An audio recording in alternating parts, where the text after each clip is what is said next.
chaos and uncertainty as the airport tries to maintain proper staffing levels.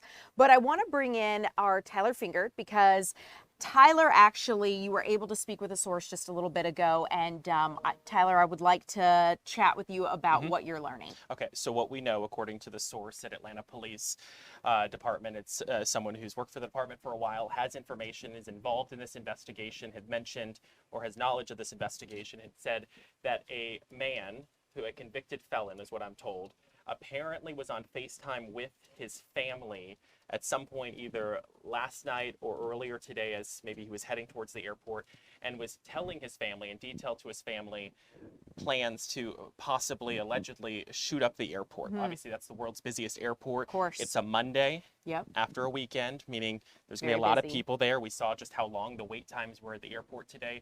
We could have anywhere from 90 to 110,000 people starting their day in Atlanta, especially in the morning. So a very busy place, and apparently this person was telling his family member, a family member or multiple family members, on a video service on his phone. And according to what the source tells me, he was threatening to shoot up the airport. They ended up finding his car at the airport at one of the, I think it was one of the drop-off areas, something like that. Apparently he was blocking traffic, but he was not there. Okay. They found him inside the airport, and according to my source, officers immediately grabbed him, took him into custody. They searched his vehicle, according to my source, and found an AR-15 in there. They didn't say if there were any other weapons, but they did say there was an AR-15. Obviously, that's a high-power rifle. He is a convicted felon, according to my source, the suspect, which means he is not allowed to have a weapon. So we know there are going to be multiple charges, and at least one of the charges that I can tell you for absolute certain, a convicted felon who had a weapon. This is obviously very scary for a lot of people. Absolutely. And I mean, you know, if you guys are just joining our streaming hour here at 2 p.m., you know, I think one of the biggest things that we're all wondering is who heard this conversation? Was it reported to police? Did police overhear it? What's next in terms of, you know, was this an isolated incident? What are police looking at in terms of the bigger picture? And of course, the government shutdown. We know just this morning, one of the stories that we were talking about here in our newsroom is how busy Atlanta's airport has gotten with these call outs, because between TSA and of course air traffic, officials want to make sure things are running smoothly. We saw a video of lines wrapped around through the atrium. Yeah, and it's incredible to think that a lot of these people would be standing there, right, ready to go into security. So it's really good that this threat was apprehended. Yeah, so according to my source, apparently the family member or one of the family members notified police of this, clearly thinking that maybe there was an actual threat, and it turned out that they did find this guy at the airport, according to the source, and that is ultimately where they apprehended him. He has not been booked into jail yet. I did check the Bolton County jail log. According to my source, he is likely still being held at the airport police precinct, and obviously you have to imagine the airport. A lot of that has federal partners who are involved in that. You have Customs and Border Protection, you have the TSA, you have a number of different agencies that are involved at the airport. So this isn't just going to be an Atlanta police investigation. This is going to be an investigation involving the feds and federal investigators, because this is a very serious allegations of what happened, what could have happened. Absolutely. And you just have to obviously thank the police officers who immediately jumped into action, trying to make sure that the airport stayed safe. Yeah, I immediately think about the family member who had courage to say, hey, this is what I'm hearing and you need to be aware of it, because that takes courage to report your family member to the authorities. So there is that. Also, taking a look at this, you know, Department of Homeland Security, because they oversee a lot of airports that's up within their jurisdiction, probably going to get hopefully more information from them as to what this entails as well. Yeah, we know at 3 o'clock, the Atlanta Police Department, my colleague Kim Leffler is going to be heading to that news conference. It's going to be at the Atlanta Police Headquarters, which is in downtown Atlanta. We were notified at just about 1:30, I believe the email came through. I saw hartsfield-jackson International Airport incident, and they were going to reveal more details. Obviously, I got on the phone with my sources to call to see what information we could get. And obviously, they're now they've been readily involved. And I will say the interesting thing, because we have more time here on the stream, the interesting thing to me is this was something that was kept pretty quiet. Yes. Because we obviously had a crew at the airport.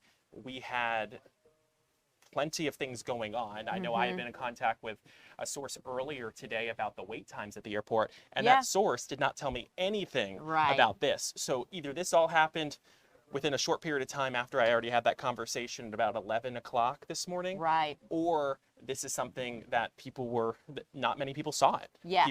People saw someone being taken into custody. You think that, right, like if, to your point, someone's taken into custody, that can happen in an isolated area of the airport. So many people are on their phones. They're not, they're thinking about their flight, making it through security. You're not always the most observant. Maybe this is a good reminder to keep your head on a swivel. But it is interesting, to your point, that something like this could unfold, and we're learning about it now. I think we all have to be thankful that there was nothing that we had terrible, to see. Yeah, nothing that happened that where people actually got injured or hurt, because this is something that would have been catastrophic. Absolutely. I mean, we know that an AR-15 is a very powerful weapon. Yes. That depending what the magazine was like in that weapon, this could have been something where a lot of people could have been wounded or even killed. So as you said, the fact that the family member spoke up, according to my source, and notified police, and those police officers jumped into action. Right. And we're going to hopefully learn more details about what exactly happened, including the suspect's name, because that is supposed to come out hopefully within the next hour or so during that news conference, which is going to be streamed right here on Fox Local. Absolutely. So you guys, 3 o'clock, we'll be streaming that. Tyler, thank you so much for your hard work. We appreciate it. I'd like to go back, to give you another live look at the Atlanta airport. Right now you can see a Delta plane taxiing on the runway. Business is continuing as usual at the airport, and we do know that wait times, if you have a flight this afternoon, flights are proceeding normally. There are some cancellations and delays, but this morning was really when we saw those lines and security issues wrapped around the atrium. So as of now, we know that some of those issues have abated, and we'll continue to keep you updated. In the meantime, I do want to bring you back here closer to home in studio and keep you updated on some other stories we're following here in our newsroom. We know that a woman has been missing from South Fulton since last week, and her family, as you might imagine, is desperate to find her. Our Deidre Dukes has been catching up with them, so I'd like to get out to her now. Deidre, great to see you. This is just incredible. I can't imagine what that family is going through, and I'd imagine this is pretty unusual since they're this worried about their loved one. That's right. First, let me set the scene for you here. We're joining you live from the area of Old Fairburn Road and Highland Lake Road in the city of South Fulton. This is a rural community with several subdivisions here, kind of interwoven in between amidst the wooded areas here. And it's a very large search area at this point for 31-year-old Sydney Combs. Now, Sydney Combs has some mental health challenges, and her family is very worried about her, concerned for her safety and well-being. And so it has been 1 week exactly since she vanished from her home about 4 miles from here off of Butner Road in the city of South Fulton. Her father, she lives with her father and her grandparents. Her father realizing last Monday night that she was not in her room as they believed her to be, and they have been searching for her since that time. Apparently, several neighbors in some of the subdivisions in this community are now telling the family just within the last few days that they actually saw Sydney in some of their communities wandering around. They said she did not seem to pose any type of danger. She interacted with at least one of the homeowners who actually captured an image of her on his surveillance camera when she came to his front door. They do now believe that she has been making her way between some of the subdivisions, wandering through there, and also wandering through some of the wooded areas that we have here. And so there's a great concern for her. We talked to her aunt earlier today, and here's what she told us. I guess this has been an area of comfort for her to come to, apparently, because she's been seen over here over the past couple of days. But, she looked like she was in distress.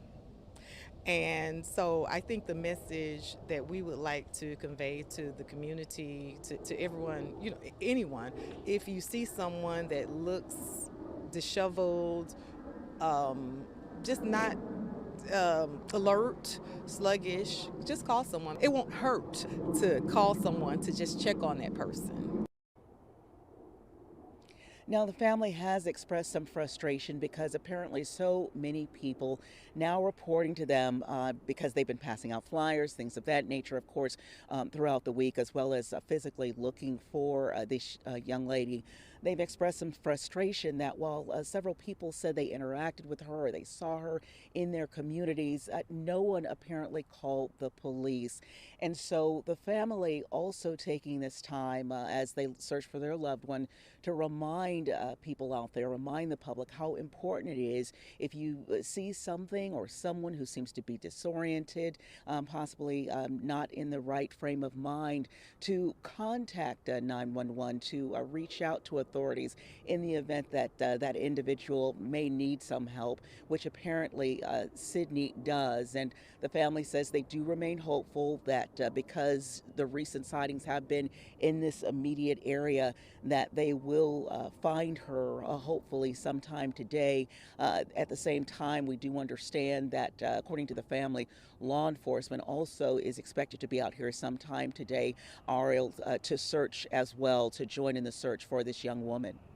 Deidre, that was going to be one of my biggest questions, and I think you answered it so well, which is just what do we do if we see her? How should we handle and approach that situation? Obviously, calling 911 and making sure to reach out immediately to police is important. I am curious, do you know whether she has gone missing or disappeared like this before, and were they able to find her within a reasonable amount of time? Is there any precedent for this? As far as I know, there's not a precedent for this. The family says that she does have episodes from time to time, but no indication that she has ever gone missing, went missing from the home. And so, as you might imagine, as the days go on without any word as to her location and the search for her goes on, there's just growing concern for her safety and wondering where exactly she is as they try to locate her today. Yeah, Deidre, it makes sense. My heart absolutely goes out to that family. I really hope she is found safely soon. Thanks for letting us know what she looks like and what we should do if we see her. Absolutely hope she makes it home safely soon. So, Deidre, thank you so much for your reporting.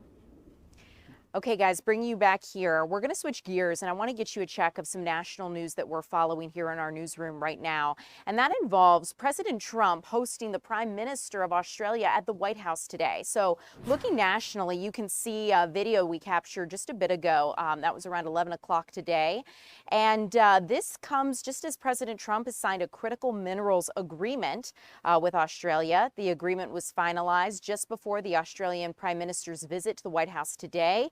Of course, you can see President Trump greeting Prime Minister Anthony Albanese at the White House. This was around 11 o'clock this morning, and it's the first formal meeting between the two leaders.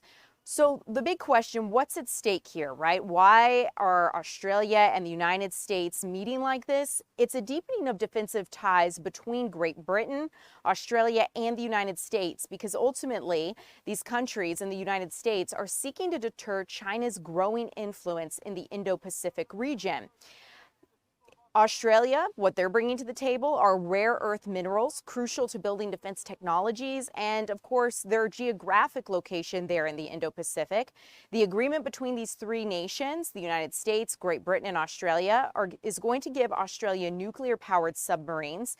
The deal was originally signed back in 2021 under President Biden, but the Trump administration put it under review and decided to continue this allegiance, if you will. So under it, Australia was scheduled to make $2 billion payments here in 2025 to the United States to help boost its submarine shipyards and speed up production rates of Virginia-class submarines. This is going to allow the sale of up to 3 U.S. submarines to Australia starting in 2032. So as you can imagine, this is a decades-long agreement.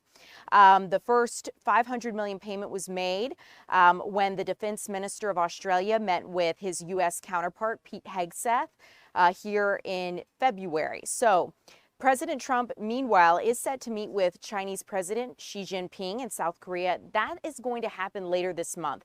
And it's going to happen on the sidelines of the Asia-Pacific Economic Cooperation Summit in South Korea, also known as APEC. This is going to be the first meeting between Xi Jinping and President Trump since the president's return to the White House. I'd like to let you listen in on what the president had to say during his meeting with Australia's Prime Minister earlier today. Discussing critical minerals and rare earths, and we're going to be signing an agreement that's been negotiated over a period of 4 or 5 months. And it was sort of good timing that we got it done just in time for the visit. And we worked together very much on rare earths, critical minerals, and lots of other things. And we've had a very good relationship. We've been working on that for quite a while. In about a year from now, we'll have so much critical mineral and rare earths that you won't know what to do with them. They'll be worth about $2. But in the meantime, we're working with Australia and other countries. They're working with us too, but other countries also on that. But we're really working on anything having to do with military protection, military ships, vehicles, guns, ammunition, everything, the whole thing. We've been long-time allies, and I would say there's never been anybody better. We fought wars together. We never had any doubts, and it's a great honor to have you as my friend. It's a great honor to have you in the United States of America. Please, would you like to say something? Well, thank you so much, Mr. President, for the invitation here to the White House and for showing us around the improved Oval Office, and for what you're doing around here as well, and for the great honour as well of my delegation staying just across the road. We could have walked, but they didn't let us. We drove all of 20 metres there from Blair House, but it's a great honour to be able to stay there. We are great friends and we're great allies, and this is a relationship that's been forged in the battlefields of the world. We have stood side by side for freedom and democracy, and congratulations, I must say, Mr. President, on the work that you've done with the Middle East. It's an extraordinary achievement. And on defence, we've already had a discussion about taking it to the next level. Our defence and security partnership with AUKUS is so important for us, and I thank you for the support that the administration are giving as well. You've had the Chief of the Navy here as well, which will play obviously a very critical role with the subs and increasing the security. So you got to hear the two leaders speak a little bit about this partnership between Australia and the United States regarding rare earth minerals and, of course, nuclear submarines, and that will involve Great Britain as these nations seek to create a deeper defense bond and, of course, deter China's influence in the region. But it's important to note both China and the United States have softened their rhetoric on each other a little bit here recently. We listened to President Trump say that during his meeting with Australia's Prime Minister, saying he wasn't concerned about China. He has high hopes for his meeting with Xi Jinping later this month in South Korea. So we'll continue to keep you updated on that. In the meantime, I do want to keep you updated on what's going on in the Middle East between Israel and Hamas. We know that a tenuous ceasefire is still holding. President Trump said late last night the ceasefire in Gaza remains in place. And the reason that this is all called into question is because Israel launched strikes in the territory after accusing Hamas of violating the truce with attacks on its forces in the Rafah area. So both sides are accusing each other of violating the ceasefire. You remember the United States brokered that peace agreement between Israel and Hamas a week ago. Israel launched its heaviest wave of attacks on Sunday, so that was last night. And Israel says it will continue to allow aid into Gaza during this time. The Israeli military says 2 IDF soldiers were killed by Hamas during combat in Gaza on Sunday. So again, that kind of gives you context for what's going on here. In response to that attack, Israel says it launched dozens of airstrikes into the territory. It was the heaviest bombardment since the ceasefire started a week ago. Hamas has also accused Israel of breaking that peace agreement and says the military and says it the IDF has not stopped its attacks in the region. So we'll continue to keep you updated as this unfolds. In the meantime, in the region, I do want to let you know Israeli demonstrators are still demanding the return of the dead hostages who remain in Gaza. Right now, we know over a dozen dead hostages remains are still within the territory. And it's important to note, while all living hostages were returned, many, of course, are still calling for the return of those who passed. And it's also important to note that as we look at this, Hamas has said that they will need specialized equipment and more time to get the deceased hostages if that is still required. Most recently, the militant group did say that it had returned all of the dead hostages that it was possible for it to return after the devastation caused in the area. So, despite this tension, however, Israel and Hamas do say they are committed to maintaining the ceasefire. We'll continue to keep you updated on that. Coming up, guys, we're going to get a check of your weather forecast. I also want to keep you updated on a murder trial that we are following in Coweta County. A mother disappeared back in 2021, and we're going to check in with our Doug Evans on this trial as it's set to begin.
Welcome back. I'm Ariel Onstad here with meteorologist Jonathan Stacy. Jonathan, lovely to see you as always. Good to see you as well. So big question here. That rain that you promised us Sunday, I got a drizzle. I don't think it cured any drought, but I think it brought the fall weather we so desperately wanted.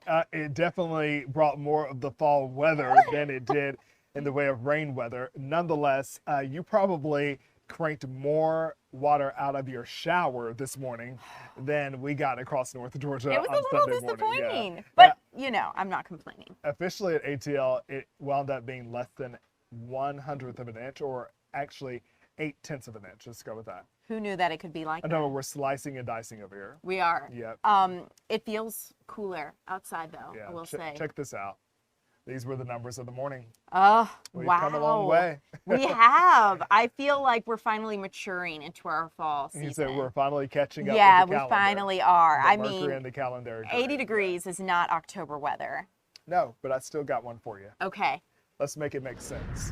So 34 was your starting temperature in the mountains. In the metro, we dropped down to 49 degrees. OTP, if you will, especially on our western and eastern sides, temperatures were easily able to fall down through the 40s. So where do we stand at this hour? Whoa, ho, Wow. 70 degrees Atlanta. All right, downtown, Conyers leads the way at 72 degrees.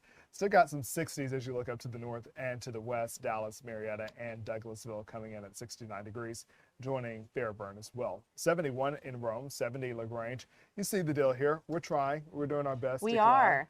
and we're just going to only go up by a couple more degrees just to come falling back down tonight. I have set my low temperature for tonight to be about 2 degrees cooler than it was Okay. this morning.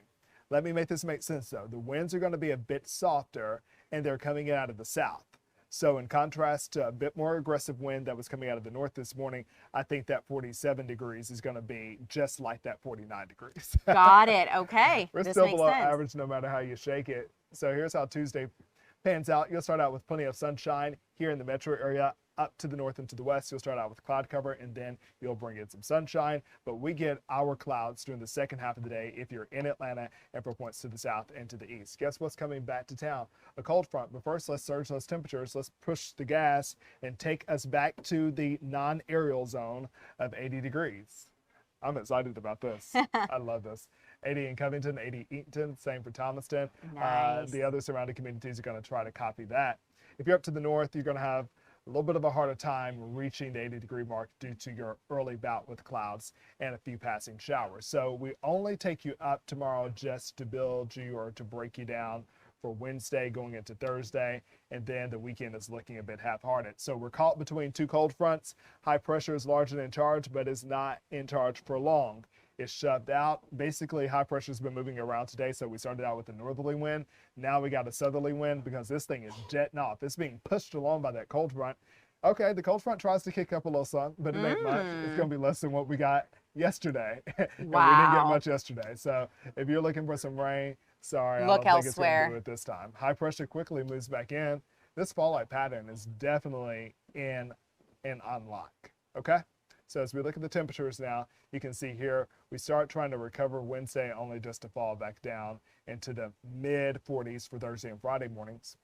Listen, I wish it would bring some rain, but I'm not complaining that we seem to get cooler temperatures with every front that passes through. Yes, the front, if a front does anything, it changes the air mass. And Yeah. that's what its most notable characteristic is. However, its most noticeable characteristic is typically the transition that leads to rain. Let's talk about where it's raining really, Okay. really hard right now. We've got some big-time thunderstorms developing. And what I would call the Eastern Caribbean Sea is moving central. This is a pretty robust storm here, and it has its sights set on the Central Caribbean, but we will be focusing on the island of Hispaniola over the next 5 days. A 90% chance of development says this thing is all but a done deal.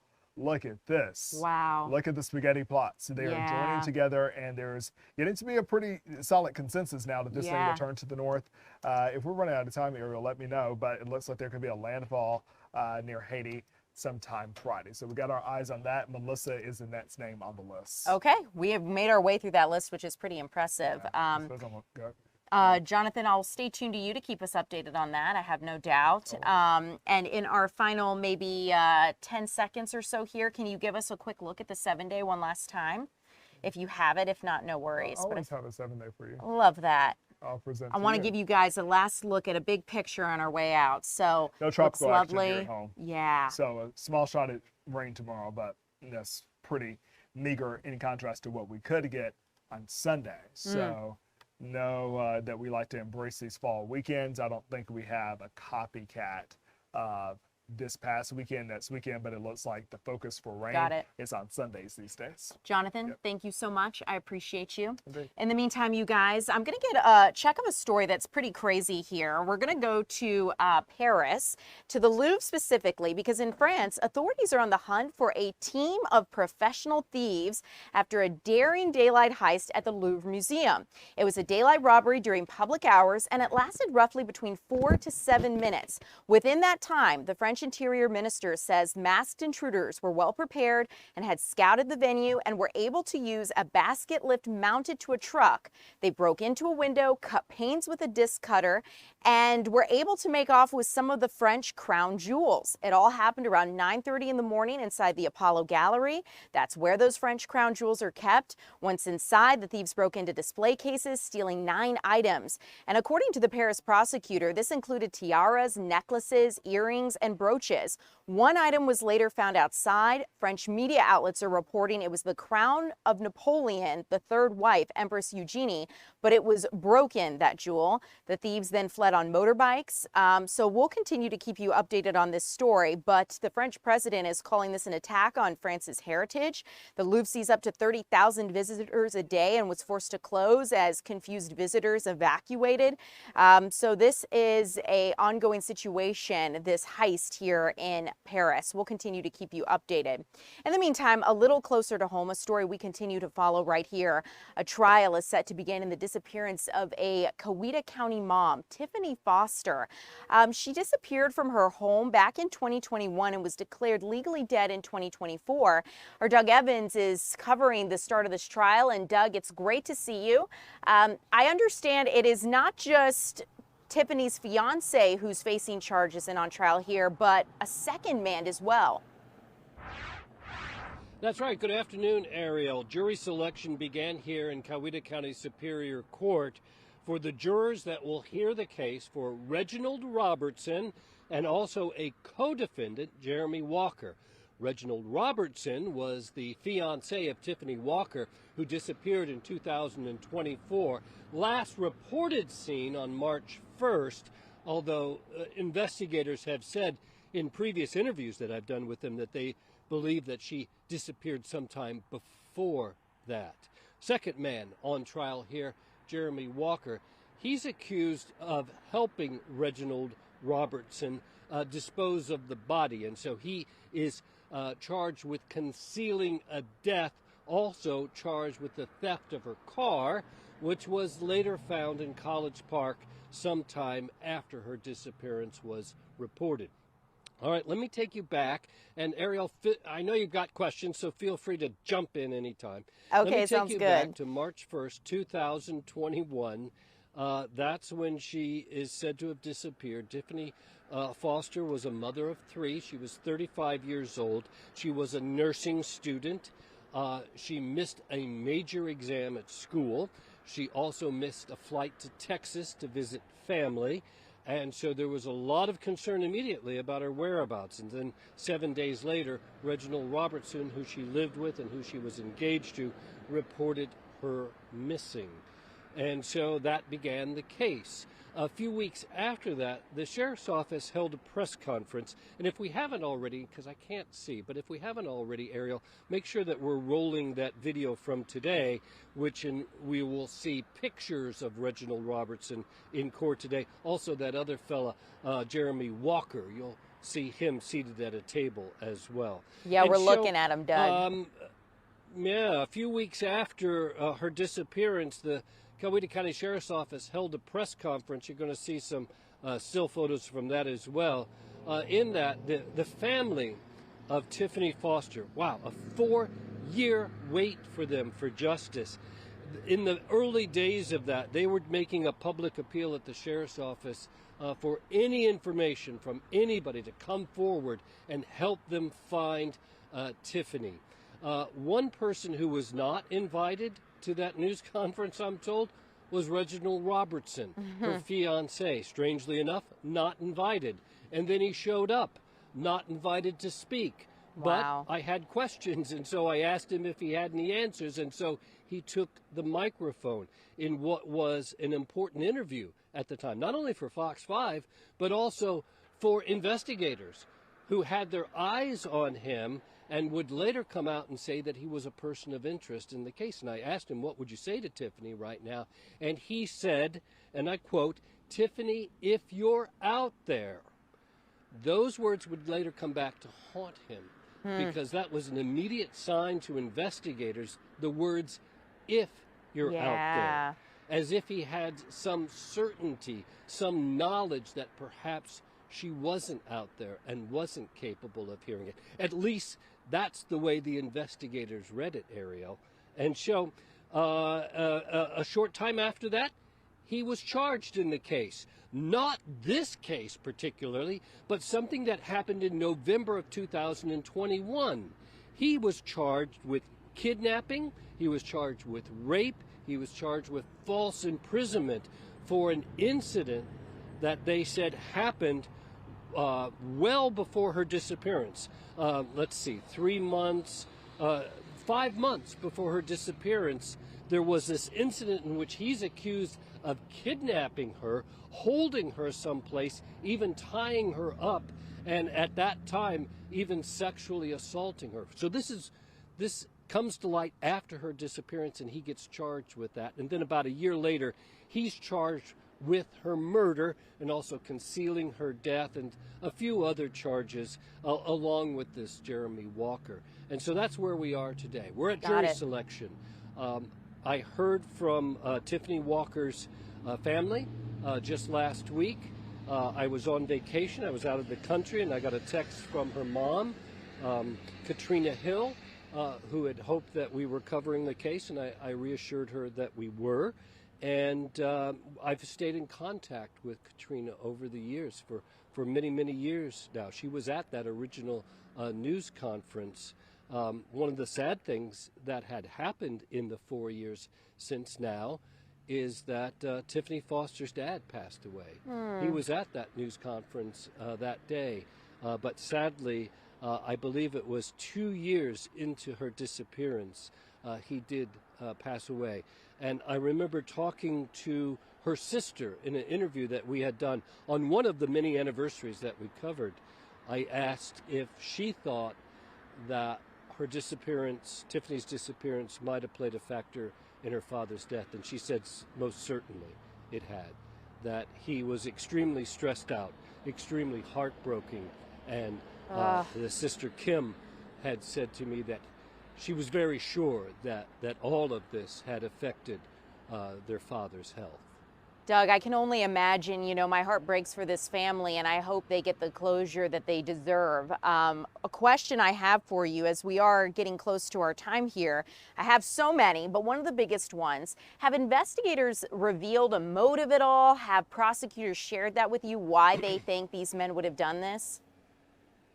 Yeah, and let me point out one other thing, and I'll answer your question too. Her Sure. body's never been recovered Yeah. in 4 years. And they have offered him deals, plea deals. We'll give you this if you reveal where she is, and he's never taken any of those.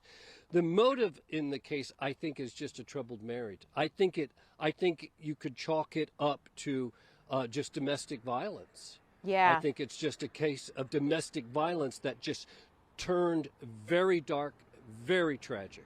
So heartbreaking, and a tale that we all know too well here in our society, and so it's absolutely heartbreaking that this happened to Tiffany.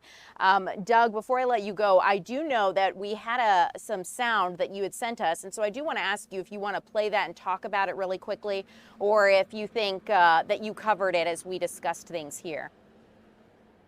You know, I'm not familiar with that sound. I'm reluctant to say go ahead and play Okay. it with something that I have no idea what you have. Maybe it's something from our some of the many years that we've covered this case. Yeah. Maybe it's something from Reginald Robertson back in 2021 when he Well, talked at that news conference. Doug, But I have. I simply don't know. It sounds good. I think we're good on time, and I have no doubt that we're going to see you on this story as it unfolds. So I know this won't be the last time we talk about this case. Thanks for providing your insight, and it was really good to hear about when you were at that news conference and then looking to where we are today.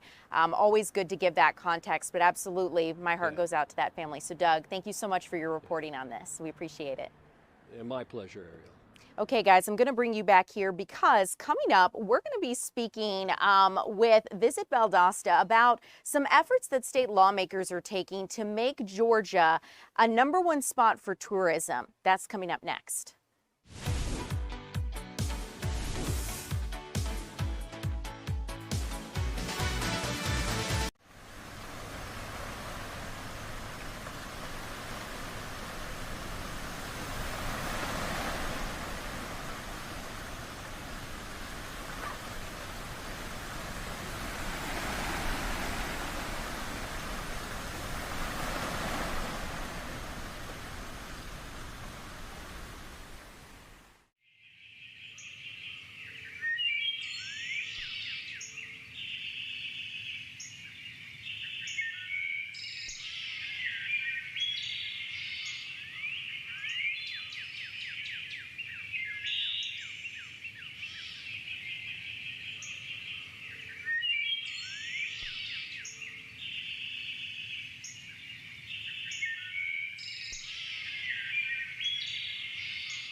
Well, welcome back. I'm Ariel Onstad. Thanks so much for streaming along with us here on our Monday afternoon. It's great to have you.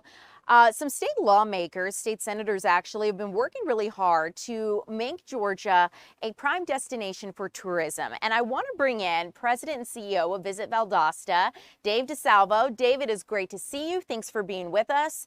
I understand last week, some state lawmakers got together, and I'd love to pick your brain a little bit more about why are we so interested in making Georgia a #1 destination for tourism? Thank you. And I think that's such a great question. I think that there's a realization throughout the state that tourism is really an important part of economic development. Throughout the state in 2024 was $36.8 billion visitor spend, which is only second to agriculture in our state. So, and it continues to grow. That was a 3.8% increase year over year. So we're seeing a growing trend. We're seeing people wanting to come into the state of Georgia, and we have so much to offer within the state. We have wonderful metropolitan areas, we have rural areas, we have beaches, we have mountains, we have so many things that people will want to come and explore and visit while they're here. Fortunately, we have FIFA coming to Atlanta. There's so many things. The international travel is growing. So we continue to move forward with what we need to do to make sure that that visitor is coming to the state of Georgia. And then hopefully we can get them down to Valdosta. And get them through the entire state. We have a lot of great things to offer folks, and tourism is just a huge economic driver. I know within our own community here in Lowndes County, it represents about 5,800 jobs locally, which is a significant number. So Yeah. we're excited. Yeah, we're excited. Senator Drew Eccles is our chairman of the committee. You have Sandra Halpern on there, Frank Ginn, Emmanuel Jones, and Russ Goodman. So those 5 senators are going to have one more hearing. We were the 3rd hearing. We'll have one more hearing up in the Atlanta or Athens area upcoming. And then they're going to be able to take that to the state legislature next session and talk about what we need to do to continue to drive tourism within the state. The mission is to make tourism, to make Georgia the #1 state for tourism, the same as it is the #1 state to do business. You know, Dave, it is so interesting talking to you because I knew tourism was big for our state, but I had no idea that it was second only to agriculture. I think that is really a testament to how far our state has come in terms of attracting people from all walks of life and all corners of this planet to come and visit and show off what we have to offer. We have so much, like you said, beaches, mountains, urban areas. So I think my question is, what kind of work did the senators identify and as a result of this committee, that meeting that you guys had and that you were, you know, a part of? What were some of the things identified? How can we make Georgia more attractive to tourists? Well, I think like anything else, everything comes down to advertising and marketing, truly, right? And I Yeah. think that, you know, we're looking at ways to help fund Explore Georgia, which is our statewide DMO, if you will. And it's one of those things when we look at the spend that we have, we states like West Virginia outspend us. And there's really no reason for that when we have such great destinations. You know, we have everything from Jekyll Island to Savannah to Atlanta to Valdosta to, again, we have so many things to offer people, but you have to get out and tell the story. And I think that's really an important part of where we're focused and what we need to do. So how do we find those funds? What do we need to do? That's really up to the state and the legislatures to kind of look at what opportunities there are to help fund additional marketing dollars. So again, you got to go out and tell the story. We know the story because we live here, but I think you Right. need to be able to go out and tell that story that we are an amazing destination and we offer a little bit of everything to everybody. So my thought then goes to, where are people going most when they do come here to the state of Georgia? Are there certain areas that attract them more than others? Can you see where the tourism flows most commonly, or is it spread pretty evenly throughout Georgia? What does that look Well, I like? think certainly North Georgia drives a lot of that. You know, around the Atlanta metro area certainly is a major attraction, as we all know. Air accessibility, all those wonderful things that we have in Atlanta. So I think that that's really one part of it. And it's, you know, there's leisure tourism and group tourism as well. Savannah is absolutely an amazing destination. And with the expansion of that convention center in Savannah and the continuation of now the new hotel that's being built in Savannah, that's only going to increase. And then, you know, we'll shift some of that business perhaps it went to Savannah to maybe perhaps Jekyll Island, and then whatever Jekyll Island can handle, we're working on trying to get that over into Valdosta. We want to keep that business traveler or that leisure traveler within the state before they hit the state line. We're only an hour and a half from Jacksonville and an hour from Tallahassee. So we are the gateway into the state. Yeah. And also the last stop out of the state. So we're doing everything we can to make sure everybody stays within the state of Georgia to spend their dollars. Make it so good they won't want to leave. Dave, Absolutely right. Dave, it has been a pleasure chatting with you. Before I let you go, I just want to, you know, wrap up here in the sense that state lawmakers, you say they're going to meet again in Atlanta, Athens area to put more of these ideas from this committee together, and then they'll present them to the state legislature. Anything else you want our audience to know and ways that they might be able to help that they're not aware of in making our state more attractive to tourism? Well, I think some of the best ambassadors we can have for tourism is our own people that live here. And I think we need to tell the story. I think we need to share what we have in our communities, what we as locals, if no matter what community you're in, enjoy doing and what people spend their dime and dollars on. So I think that, you know, a visitor wants to do what we do. They want that experience of those local small towns, the big metropolitan areas, and experience what we get to experience every single day here. Yeah, if you have something you love, share it, promote it, and let people see why they should come experience it for themselves. So, Absolutely. Dave, thank you so much for your time. It's been an absolute pleasure chatting and getting to know you. And I look forward to speaking again about how we can make our state better for tourism. So thank you. We're always available for you. Thank you for having us. Wonderful. Thank you, Dave. Okay, guys, coming up, we're going to check in with our Chris Rosenthal, who is looking ahead to Diwali celebrations. We're going to check that out, check out how the celebration of light and color comes together, and that's coming up next.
Well, welcome back. I'm Ariel Onstad. Thanks so much for streaming along here with us in your 2 p.m. hour on our Monday. We're going to start the week off right. And I want to bring in our Chris Rosenthal, who is taking a look at Diwali, the Festival of Light that starts tomorrow. And Chris, you're at a really incredible location in Lilburn. I can't wait for you to show us where you're at. So kick it off. Yeah, absolutely. I'm at the BAPS Mandir Temple here in Lilburn. If you haven't been here, this is a really beautiful, really peaceful place. I'm going to actually turn the camera around and show you what we're looking at here. This is just right here. It's off Rockbridge Road. This building here, by the way, it's all marble, all carved in India, brought over here, built around 2005. But as you can see, I'm just going to kind of walk over here and show you. They got a lot of candles set up here on the steps. These are going to be lit up a little bit later tonight, along with fireworks and a show. It'll be about 7 o'clock. You can come out here around 5 o'clock and get in place. There'll be food here. Event's free. The food's not free, but the event is free. But I'm joined here with Devanshi Patel. And Devanshi, just tell me a little bit, what is Diwali for people that don't know? Sure, namaste and happy Diwali to everybody watching. Diwali is the festival of lights. It's most commonly celebrated in India, but celebrated all over the world. And it is when we celebrate the win of good over evil and the victory of light over darkness, and everybody comes together on this day and shares good wishes with each other, and we just have a good time. And this happens this happens every year around this time, huh? Yes, it does. And tell me, when people come out here tonight, I talked about it a little bit, but tell me a little more specifically, what can they expect? Yeah, so tonight we are going to do grand fireworks here right behind our mandir. So there's going to be loads of people and we're going to be doing the fireworks. It's going to be a really great show. There's going to be food, there's going to be a good time, people coming together and just enjoying having a great time. And, I was on the inside a little bit earlier. I know photography is not allowed inside, but that's another place people can visit, and that's decorated. It's really beautiful in there. Tell me about how that's decorated, what people can see. Yeah, so all of our decorations are created by our volunteers, and the decorations include what we call a rangoli, which is a decorative, normally it's done with colorful powder, but we do it with, it could be done with pictures, so here we have it done with graphics and pictures, and it's this beautiful mandala style decorations on the floor, and you'll see oil lamps lit everywhere, so that's another significant symbol during Diwali because of the victory of light over darkness. So we light lamps everywhere, we light candles everywhere to kind of signify that. And I'm gonna pan over here too, just show a little bit more of the property here. These candles here as well. You can see, I think, on the steps here, they'll be lit up as well. Yep. And got some people showing up, but this gets crowded every year, huh? It does. We get hundreds of people every year. People bring their kids to show them, and it's a good time. So everyone should come out. Anybody. You don't have to be Indian. You don't have to be Hindu. Anybody can come. Exactly, and we're gonna have it at 7 p.m. Seating starts at 6:30. There's gonna be food after, so everybody's welcome. Yeah, and talk to me about the food. I mean, I walked through the food hall a little bit earlier, and there's a lot there to choose from, huh? Yeah, so there's going to be tons of food. There are different food stalls with a lot of street food that you have in India, traditional street food. So it's really good. We have things like samosas. We'll also have things like pizza if anybody doesn't want to have the Indian food. And we'll have things like what we call bhajiyas and all of that good stuff. So yeah, we're excited. Yeah, and all of this in Lilburn. I mean, if you haven't been out here, this is a really, really amazing, beautiful, incredible, amazing place to see. I mean, the architecture here and the design, it's all very, very, very intricate, very beautiful. Like I said, inside, it's a masterpiece to see the artistry that went into this place. So it's a good chance to come out and check it out as well. Yeah, Ariel. So. Yeah, Chris, it looks beautiful. I love that you're able to bring this to us because I think a lot of us may not get out to this part of North Georgia, and this is just wonderful to see in our community and to see someone else's traditions and how they're celebrating. So this is wonderful. I love how they have it all decorated. I know it's going to look beautiful. It already does right now. So thank you. Yeah, okay. absolutely. So that was Chris Rosenthal reporting. I'm going to bring you back here because we are getting close to time, you guys. So a big thank you to Chris for taking us out and introducing us to that spot in Lilburn. Again, Diwali starts tomorrow, and the festival is free. The food, of course, you will pay to eat, but you can enjoy that. Coming up here, our news is going to continue in the 3 o'clock hour. I do want to let you know one thing that we are keeping an eye out for is a news conference from Atlanta Police that is set to start around 3 o'clock about a security incident that unfolded at Atlanta's Hartsfield-Jackson International Airport. Of course, as we learned earlier, a man was taken into custody after making threats about potentially shooting up the airport. And in his vehicle, investigators found an AR-15 rifle. So we're going to continue to keep you updated on that. I'm looking over to my right, and it looks like that news conference is set up, so we'll bring it to you when it begins. But the news continues here at 3 o'clock.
Monday afternoon. Thanks so much for joining us here in the Fox 5 Atlanta newsroom. Tom Haynes live along with Tyler Fingert. We're bringing you breaking news today about a security situation at Hartsfield-Jackson International. It's a story that Tyler's been working on all morning long. You broke news, Tyler, that there was this threat involving a gentleman who was apparently FaceTiming with somebody about going into the airport, shooting it up, and then officials actually captured him in his vehicle at the airport. Tell us more about what we know as we wait for a news conference from Atlanta Police. Yeah, so we know that news conference is going to start probably within the next short while. It was supposed to start at the top of the 3 o'clock hour. As you mentioned, a person is in custody where Atlanta police likely stopped what could have been a mass shooting at the world's busiest airport. What we do know, according to my source from Atlanta police, the person had apparently made some threats on FaceTime or one of those video apps with one of his family members. That family member apparently calling police to warn them that there was a possible shooting at the airport. This guy is apparently a convicted felon. My source was not able to tell me the name of the suspect, but he did say that this is obviously a very concerning type of crime. So after police got notified, they were able to find this guy's vehicle apparently at the airport, I believe in like the drop-off or arrivals area. He had left his vehicle, I guess, blocking traffic in there, and they were able to capture him just inside the airport. That's where a couple officers were able to nab him before anything happened. And inside his vehicle, according to my Atlanta police source, was an AR-15 rifle. He is a convicted felon, as I just mentioned, which means he is not even supposed to have that gun. Well, this could have been an absolute disaster and a fatal one at that. He was about to enter Hartsfield-Jackson, according to police and your sources. I'm just wondering how did the family tip off police as to what kind of vehicle he might be driving? Like, how did they locate him once he got to the airport? So based off what I understand is that family member called police and probably said he was in his own vehicle or whatever, and the police department looked it up, found the license plate, and I guess I would assume, you'd have to assume that the cameras there maybe picked up. Obviously, flock cameras. If you've been around the airport, there are definitely flock cameras there. Yes. So there's a chance that maybe that camera notified, yes, it is on airport property, and then they started looking where it was. And obviously, this is a top priority for the Atlanta Police Department. This is, again, the world's busiest airport. You could have anywhere from 90 to 110,000 passengers any given day starting their day in Atlanta. That doesn't even include the connecting passengers, where we have somewhere around 300,000 passengers who transit the airport. Funny enough, I had a family member who actually was at the airport this morning. What'd they tell you? They didn't see anything, and a lot of people didn't see anything. I would tell you, I've talked to a number of people who work at the airport who said they didn't notice any signs of any problems. The only problem I heard over and over today was how long the waits were, and that was because of call-outs related to the government shutdown and the Transportation Security Administration. Well, you know, indicative of the good work by Atlanta Police, and again, we're waiting for a news conference to start, and as soon as that does, of course, we'll take it live here. But not only that, but the airport is absolutely, as you mentioned, jam-packed right now with travelers. Because of the government shutdown, we've had a slowdown in the efficiency of TSA workers, many of them calling out because they're not getting paid and not showing up to work. Same with air traffic controllers, by the way. So there was already a situation at the airport where you had mobs of people waiting in line. And then this guy, this morning, we get news, or you get news of this convicted felon allegedly headed to the airport with an AR-15 rifle. It reminds me of security protocols in other countries, and you're very well traveled. At many airports in other countries, you're not even allowed in unless you have a flight reservation. Even if you have a flight reservation, sometimes they don't allow you in. I was just in Egypt last month, and to get into the airport, you enter the building, you have to go through security. Everything gets checked. Then you go check in for your flight. Then you go through security once again. So you go through security twice before you can even get to an aircraft in places like Egypt, in places like Kenya. I've also been, depending on the type of country you're dealing with, you could have very high levels of security because of terrorism threats. Obviously, in our country, we know how the Transportation Security Administration came to be was because of 9/11 and unfortunately the attacks on our nation, where they had to up the aviation security. And then years after that, you had the person who, with the underwear bomber, you had the person who was putting liquids, the possible explosives in liquids. And that's why you have that 3-ounce liquid policy. You can't bring that onto the plane. You have to check your bag. And so obviously this is something that is of heightened concern for people around the country, people around the world, terrorism. In this case, we don't know exact details about who this person is, what type of crime they are convicted of. All I was told, he was a convicted felon.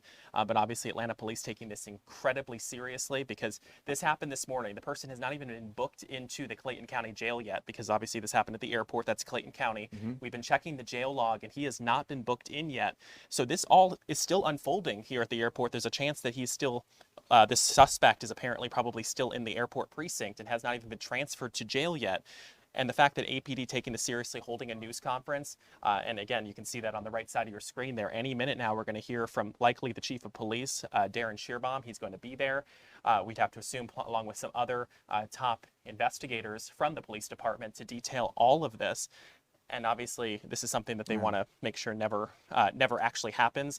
And we have to be very happy with the fact that the details that he did get possibly stopped a mass shooting. Yeah, what a relief as we see camera crew, technical folks getting ready for that news conference, which will, of course, carry live here in the 3 p.m. hour of Fox Local. Tyler, thanks so much for that information. As you say, unknown, a motive here, who this alleged suspect is, and the circumstances surrounding this extraordinary capture by the Atlanta police. And we knew how big of a story it was, because in that news release that the police department put out and said they were going to be holding a news conference, they wrote this was going to be a national story. Yeah. When we heard the details from my source, obviously we were blown away that something like this happened this morning, or happened at some point today at the world's busiest airport, just down the street from where we are. Certainly, you got to think federal authorities are paying very, very close attention as to what happened here this morning. Tyler, thanks so much. Want to take you live to Washington, D.C. right now, where another story is unfolding. This is the United States Senate chamber, where they are trying to hammer out a deal to reopen the government. That is the Senate Majority Leader, John Thune. Let's listen in for a second to see if he's saying anything relevant to the government reopening. We solve the, quote, Republican health care crisis, end quote. That's right, the Republican health care crisis. It is truly amazing how a program Democrats created and tax credits that they chose to sunset have now become the Republicans' crisis. Republicans, in fact, never had anything to do with it. Democrats created Obamacare alone. They implemented the enhanced tax credits alone. And they chose a sunset date for those tax credits alone. Democrats are solely responsible for the Obamacare tax credit cliff. And yet they're trying to pin this disaster on Republicans, while at the very same time they're asking Republicans to bail them out. It's really kind of ironic, Mr. President. Now, Democrats may not win a lot of points for truthfulness, but you have to give them credit for gall. Now, Mr. President, while Democrats may have created this health care situation, I have made it clear from the beginning that Republicans are willing to have a discussion about how to address it. In fact, I'm perfectly willing to guarantee Democrats a vote. But none of that is going to happen until Democrats reopen the government. We're not going to negotiate on anything until Democrats stop holding government funding hostage. All right, live pictures from the United States Senate chamber. The Senate Majority Leader, John Thune, speaking right now, and it doesn't sound like they are any closer to reaching a deal to reopen the government, which is concerning to a lot of people, especially when you talk about places like the airport, which we were just talking about a second ago, where TSA workers and air traffic controllers are getting fed up at this point, and who can blame them after not having been paid for quite some time now, as they await our elected officials to reach some kind of deal. Democrats are going to get another opportunity to vote here in the next couple of hours, but given the language and the tone being used by the Senate Majority Leader, talking about some of the health care entitlements that Democrats want to put back on the table, doesn't look like we're getting anywhere anytime soon. But of course, we'll continue to listen to the Senate Majority Leader's speech there and bring you updates as we get them. Let's shift down Pennsylvania Avenue to the White House today, where President Trump greeted the Australian Prime Minister, Anthony Albanese. He was at the White House, where they signed a huge agreement together today, a submarine pact. They also signed a rare earths and critical minerals agreement aimed at ensuring steady supplies of minerals at a time when China is trying to tighten controls over global supply. If you stay with us here in the 3 p.m. hour today, we're going to talk to an expert on global minerals, how it's interrupting trade relations with China, and the importance of this deal with Australia. Again, rare earths, minerals, submarine pacts, this all went down at the White House today. The president, of course, holding a news conference with the Australian Prime Minister, and we listened in. Discussing critical minerals and rare earths, and we're going to be signing an agreement that's been negotiated over a period of 4 or 5 months. And it was sort of good timing that we got it done just in time for the visit. And we worked together very much on rare earths, critical minerals, and lots of other things. And we've had a very good relationship. We've been working on that for quite a while. In about a year from now, we'll have so much critical mineral and rare earths that you won't know what to do with them. They'll be worth about $2. But in the meantime, we're working with Australia and other countries. They're working with us too, but other countries also on that. But we're really working on anything having to do with military protection, military ships, vehicles, guns, ammunition, everything, the whole thing. We've been long-time allies, and I would say there's never been anybody better. We fought wars together. We never had any doubts, and it's a great honor to have you as my friend. It's a great honor to have you in the United States of America. Please, would you like to say something? Well, thank you so much, Mr. President, for the invitation here to the White House and for showing us around the improved Oval Office and for what you're doing around here as well, and for the great honour as well of my delegation staying just across the road. We could have walked, but they didn't let us. We drove all of 20 metres there from Blair House, but it's a great honour to be able to stay there. We are great friends and we're great allies, and this is a relationship that's been forged in the battlefields of the world. We have stood side by side for freedom and democracy, and congratulations, I must say, Mr. President, on the work that you've done with the Middle East. It's an extraordinary achievement. And on defence, we've already had a discussion about taking it to the next level. Our defence and security partnership with AUKUS is so important for us, and I thank you for the support that the administration are giving as well. You've had the Chief of the Navy here as well, which will play obviously a very critical role with the subs and increasing the security for the region and the world. And our economic relationship is so important. The US has a trade surplus with Australia, as you know, and we can continue to take what is every opportunity to improve the relationship even further and make it even stronger. And today's agreement on critical minerals and All right, that's the Prime Minister of Australia, Anthony Albanese, at the White House today, talking about the importance of the United States-Australian relationship and the huge deal that they struck today with submarines and rare earth minerals. That taking place at the White House today, as we take a live look now at the City of Atlanta Police, where they've set up a news conference to talk about the extraordinary events of this morning. Our Tyler Fingert dialed into this story, broke it for us. The capture of a suspect who was FaceTiming with his family, talking about going into the airport and shooting it up. Police allegedly finding that gentleman and capturing him and finding weaponry in his car. So they're going to talk about that at this news conference, and as soon as it begins, we'll take you there live.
Tom Haynes streaming with you live here in the Fox 5 Atlanta newsroom, where it's another busy Monday afternoon of news.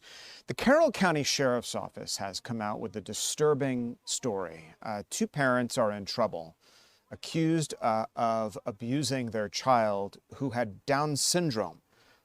This is a case that we've been paying attention to. Our Kevin Stewart is live with more information on the accusations against these two parents. Kevin? Yeah, we've been looking at court documents for the last couple of weeks, digging into all of this. And I can tell you that according to those court documents, we're talking about a family of 5, including 3 children. And they were living at a campsite at Little Tallapoosa Park. Someone spotted something they believe was a little suspicious with the kids. And that's when they called the Carroll County Sheriff's Office. And when it was all said and done, the 2 parents who are now here at the Carroll County Jail without bail have been charged with first-degree child cruelty. I want you to take a look at these parents. Again, they're being held without bail, without bond.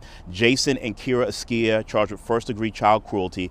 Deputies found 3 children in poor condition, covered in dirt, and living in a tent. Notably, a 2-year-old child with Down syndrome. According to the warrant, the child had been allegedly without medical and dental care. He suffers from seizures and had been left with permanent brain damage. All the kids, according to the Carroll County Sheriff's Office, right now are in DFACS custody. The West Georgia Child Advocacy Center says the bystander in the park did exactly what they hope a person with any suspicion would do if they saw this. Like teachers, law enforcement, firefighters, us, we're what's called mandated reporters. So when we have a reasonable suspicion, we are mandated to report. But anyone who has a suspicion should report to 1-855 Georgia Child, and that's the central intake. And from that point, the way we get involved is when there is a suspicion, law enforcement or DFACS will bring the child here. And the child advocacy centers are basically a place where law enforcement, DFACS, mental health, medical professionals can all kind of come together so a child can tell their story once in a safe, child-friendly environment. And there are 51 across the state, and we work here with Carroll, Haralson, and Heard counties. But using 1-855 Georgia Child will get that information where it needs to be in that central intake. And then we here have medical providers on site that also do evidence collection, but in a very trauma-informed way.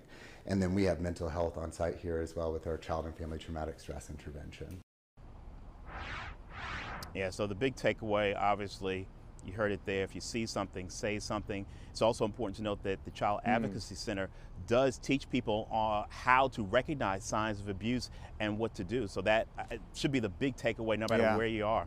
All right, Kevin, thanks so much. I want to take you live back to a news conference from Atlanta Police on the dramatic events of this morning, the capture of an alleged armed gunman who is going into the airport. Let's listen. Sparachio from Cartersville Police, as well as our FBI lead, Mr. Brown, as well as our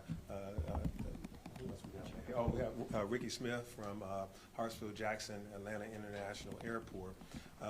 And we are here to talk about an incident that occurred at Hartsfield-Jackson Atlanta. Shearbon will give you a lot of details about that incident.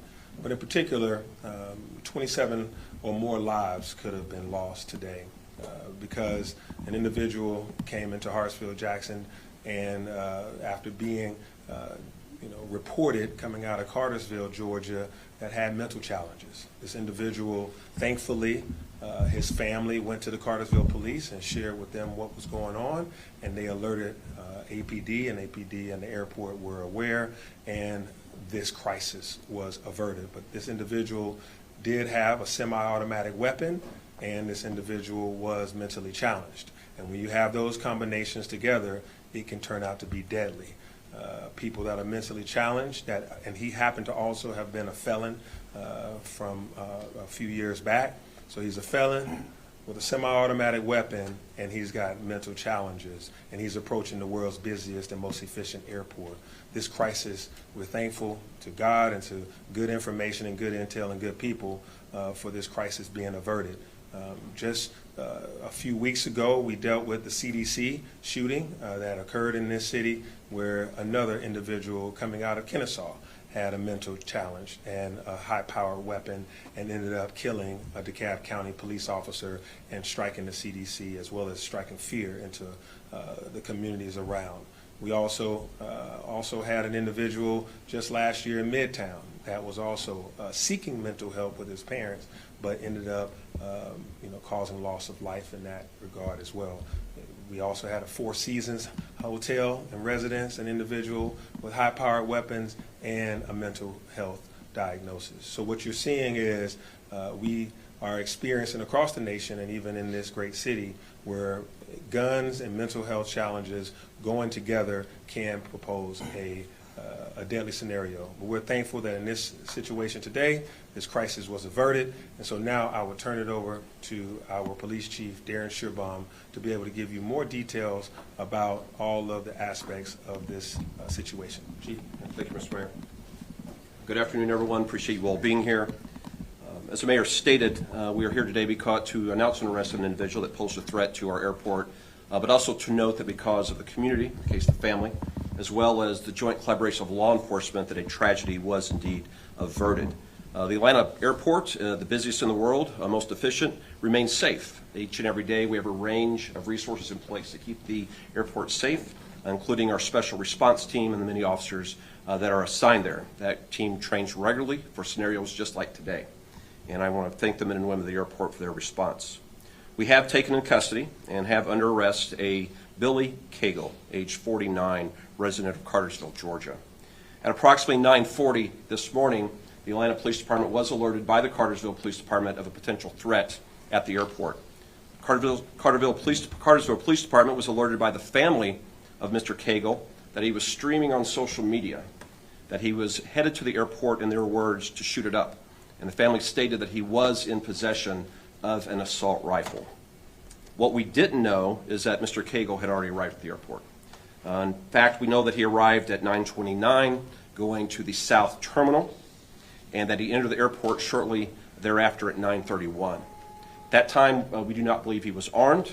He entered the South Domestic Terminal, and from video we will show you he seemed to be very interested in the TSA check-in area, which you can see was heavily crowded with travelers. At approximately 9:54, officers of this department, armed with a photograph of Mr. Cagle and being provided up-to-date information from their sergeant as she spoke to the Cartersville Police Department and a family member, was able to locate Mr. Cagle and take him into custody. He had arrived at the airport in a Chevy flatbed pickup that was part of the lookout provided to us by Cartersville PD. That vehicle was parked immediately outside. When we went to that vehicle, we found inside a Springfield AR-15 assault rifle, a 5.56 St. Victor model with 27 rounds of ammunition. We did have a tragedy averted today. I, just a short while ago, spoke to two officers of this department and thanked them, because if it were not for Officer Gibson and Officer Banks, and if it were not for their Sergeant Jones that was providing them, I do believe that Mr. Cagle was headed back to his truck to retrieve it, and I do believe he was likely to use that weapon inside the crowded terminal that he had just seen.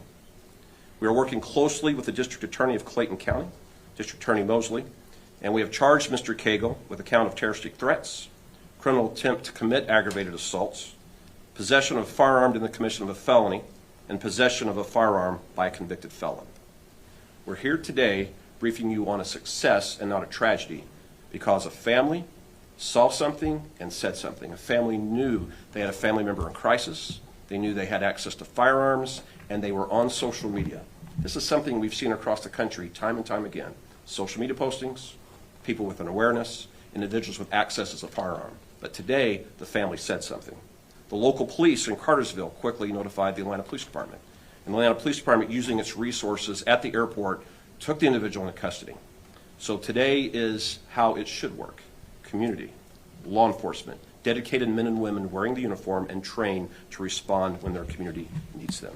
So thank you, Mr. Mayor, for making sure we have the resources to keep our airport safe and keep our city safe. And thank you to the men and women of the Atlanta Police Department, particularly our airport section, for what you did today.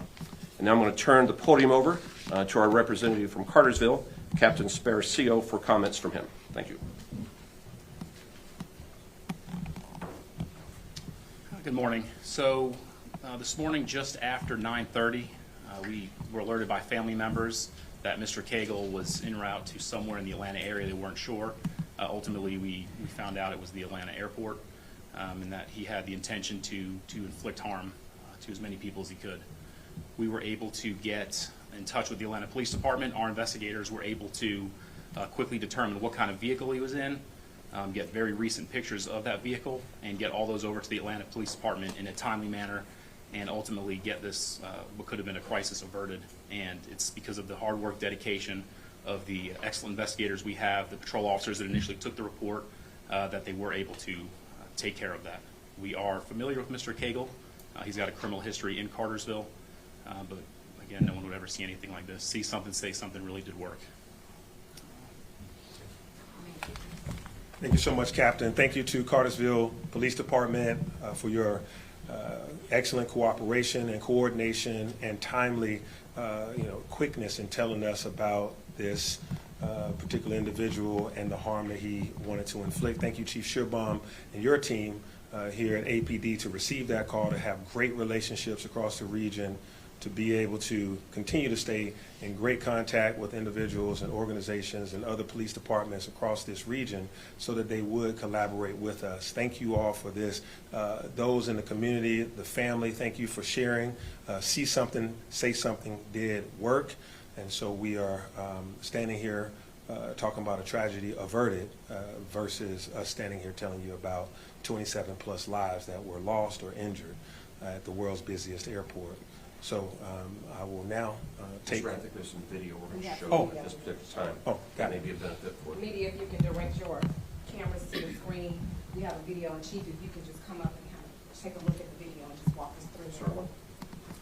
Again, this comes from the investment that we placed at Atlanta Hartsfield-Jackson International Airport. You see the individual arriving. He's parked his vehicle that was given to us by Cartersville PD, the Chevy flatbed pickup truck. They also had a dog in the vehicle with them. This is occurring at approximately 9:29, and then he will enter the airport to sell proper at 9:31.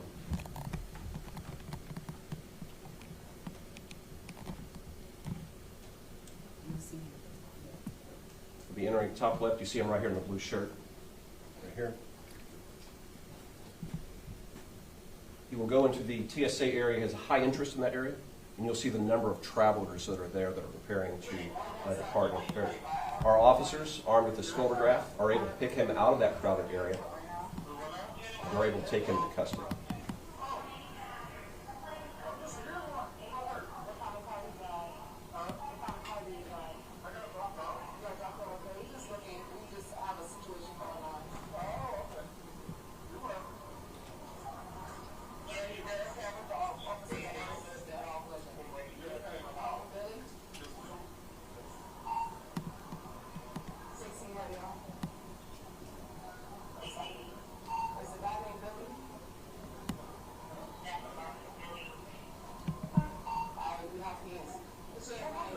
Mr. Cagle's vehicle is just outside these doors. He was clearly moving from the area that we had potentially scouted and was moving back toward that area.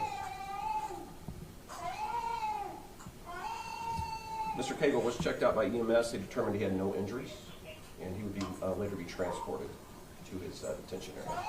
And then we're going to have next the weapon that is located inside the vehicle. Thank you, Director Spikes. The officers at this time are handcuffing him. Because of his size, which you have in the description, they did require to use 2 sets of handcuffs to be able to properly secure him. Fortunately, there were no firearms on him at this time. His weapon is outside in his vehicle. Chief, what's his size? He's about 6'3", 320 pounds, 6. And again, this is Officer Banks and Officer Gibson there. This is the vehicle. Matched the description perfectly given by Cartersville PD. He had pulled up right to the south, a domestic terminal, parked here, would go down and go into another door. And then you'll see the officers approaching it, and then they'll recover the firearm, the semi-automatic assault rifle that he had with him. There were 27 rounds that could have been fired from this weapon inside the airport. And this is exactly why we're here today, to encourage citizens to do their part so they ever become aware, and again acknowledge the family, acknowledge our partners at Cartersville Police Department for their work. Thank you, Captain.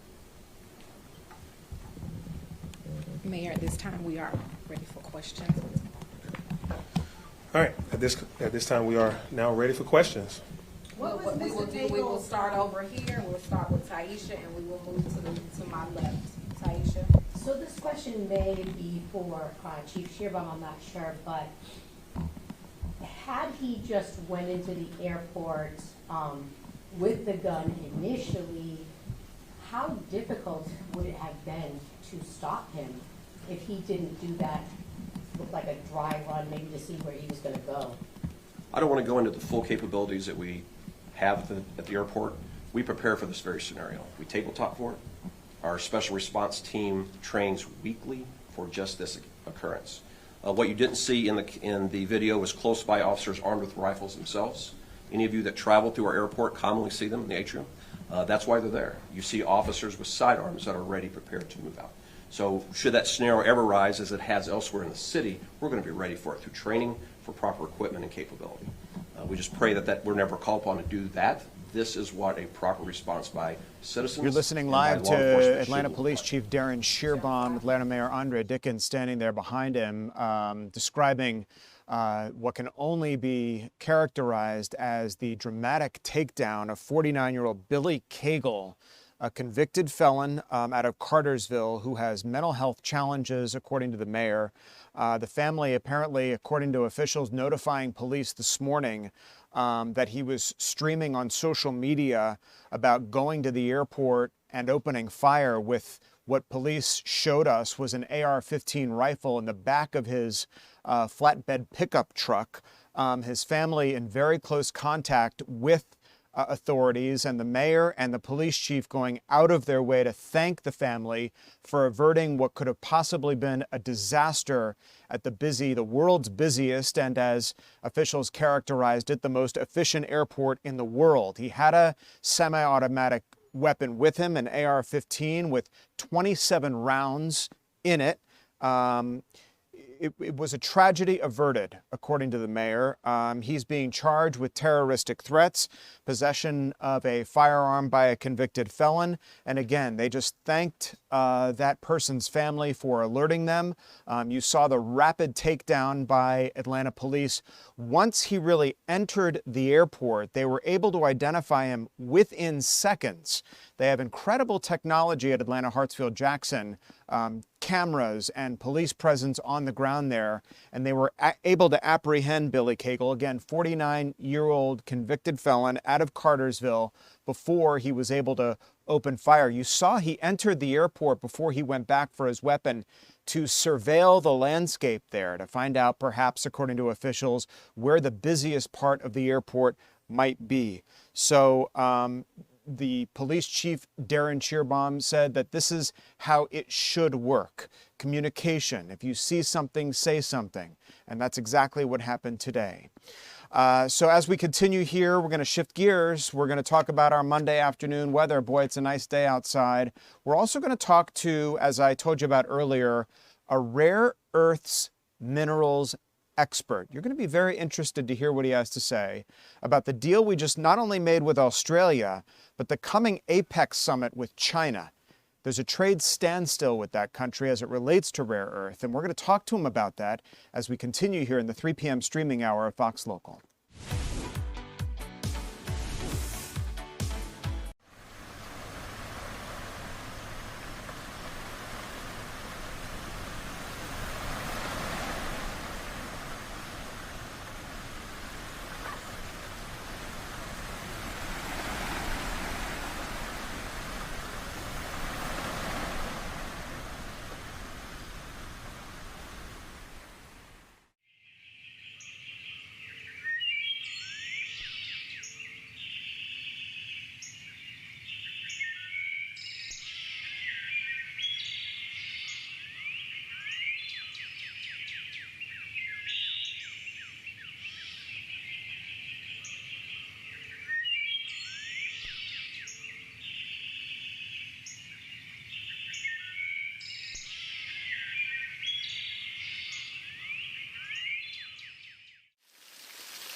Welcome back. We're in the thick of things here in the 3 p.m. streaming hour on Fox Local, joined by meteorologist Jonathan Stacy. Sweatered up today, Jonathan, and that's a good thing because while sunny, there is a chill in the air outside today, and it feels really good. Especially for those up before sunrise, you walked out to this. Temperatures in the 30s in the foothills and mountains. In the metro area, we dropped down to 49 degrees.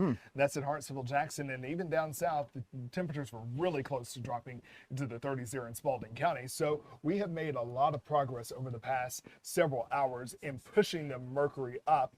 We're now into the 70s all across the metro area, and for many spots across North Georgia, we have finally gotten some more seasonable air in here. Yes, starting out with temperatures below 53 degrees is unseasonable for this time of the year. Tonight, we are going back down into the 40s. The chill will be on, so you can definitely turn off the AC if you have not done so yet. In terms of tomorrow, tomorrow's a day of transition. We'll start out quite chilly. Temperatures plowing through the 40s, 50s, 60s, 70s. And I think even some communities will make 80-degree plus temperatures, especially as you look out to the east. Eatonton, Thomaston, 81 degrees here in Atlanta, 80 degrees. But up to the north and to the west is where temperatures will be a bit cooler. We've got a cold front coming through. So it looks like Tuesday will be the warmest day of the week that is. We're caught in between two fronts. High pressure abides, but not for long. It's pushed out by this front that comes through tomorrow. Will you get any showers? Likely not. If you get something, it's more of a spritz or a sprinkle at best. But what it will do is reintroduce a reinforcing shot of cold air. Look at that. Temperatures dropping down into the mid-40s Thursday and Friday morning. So if you thought this morning was chilly, just wait. Meanwhile, we are keeping watch of action, not just in the tropics, but in the Caribbean Sea. Right now, we're watching this cluster of thunderstorms really continue to develop and brew just to... Beautiful shot, by the way. Yeah, an incredible satellite image here.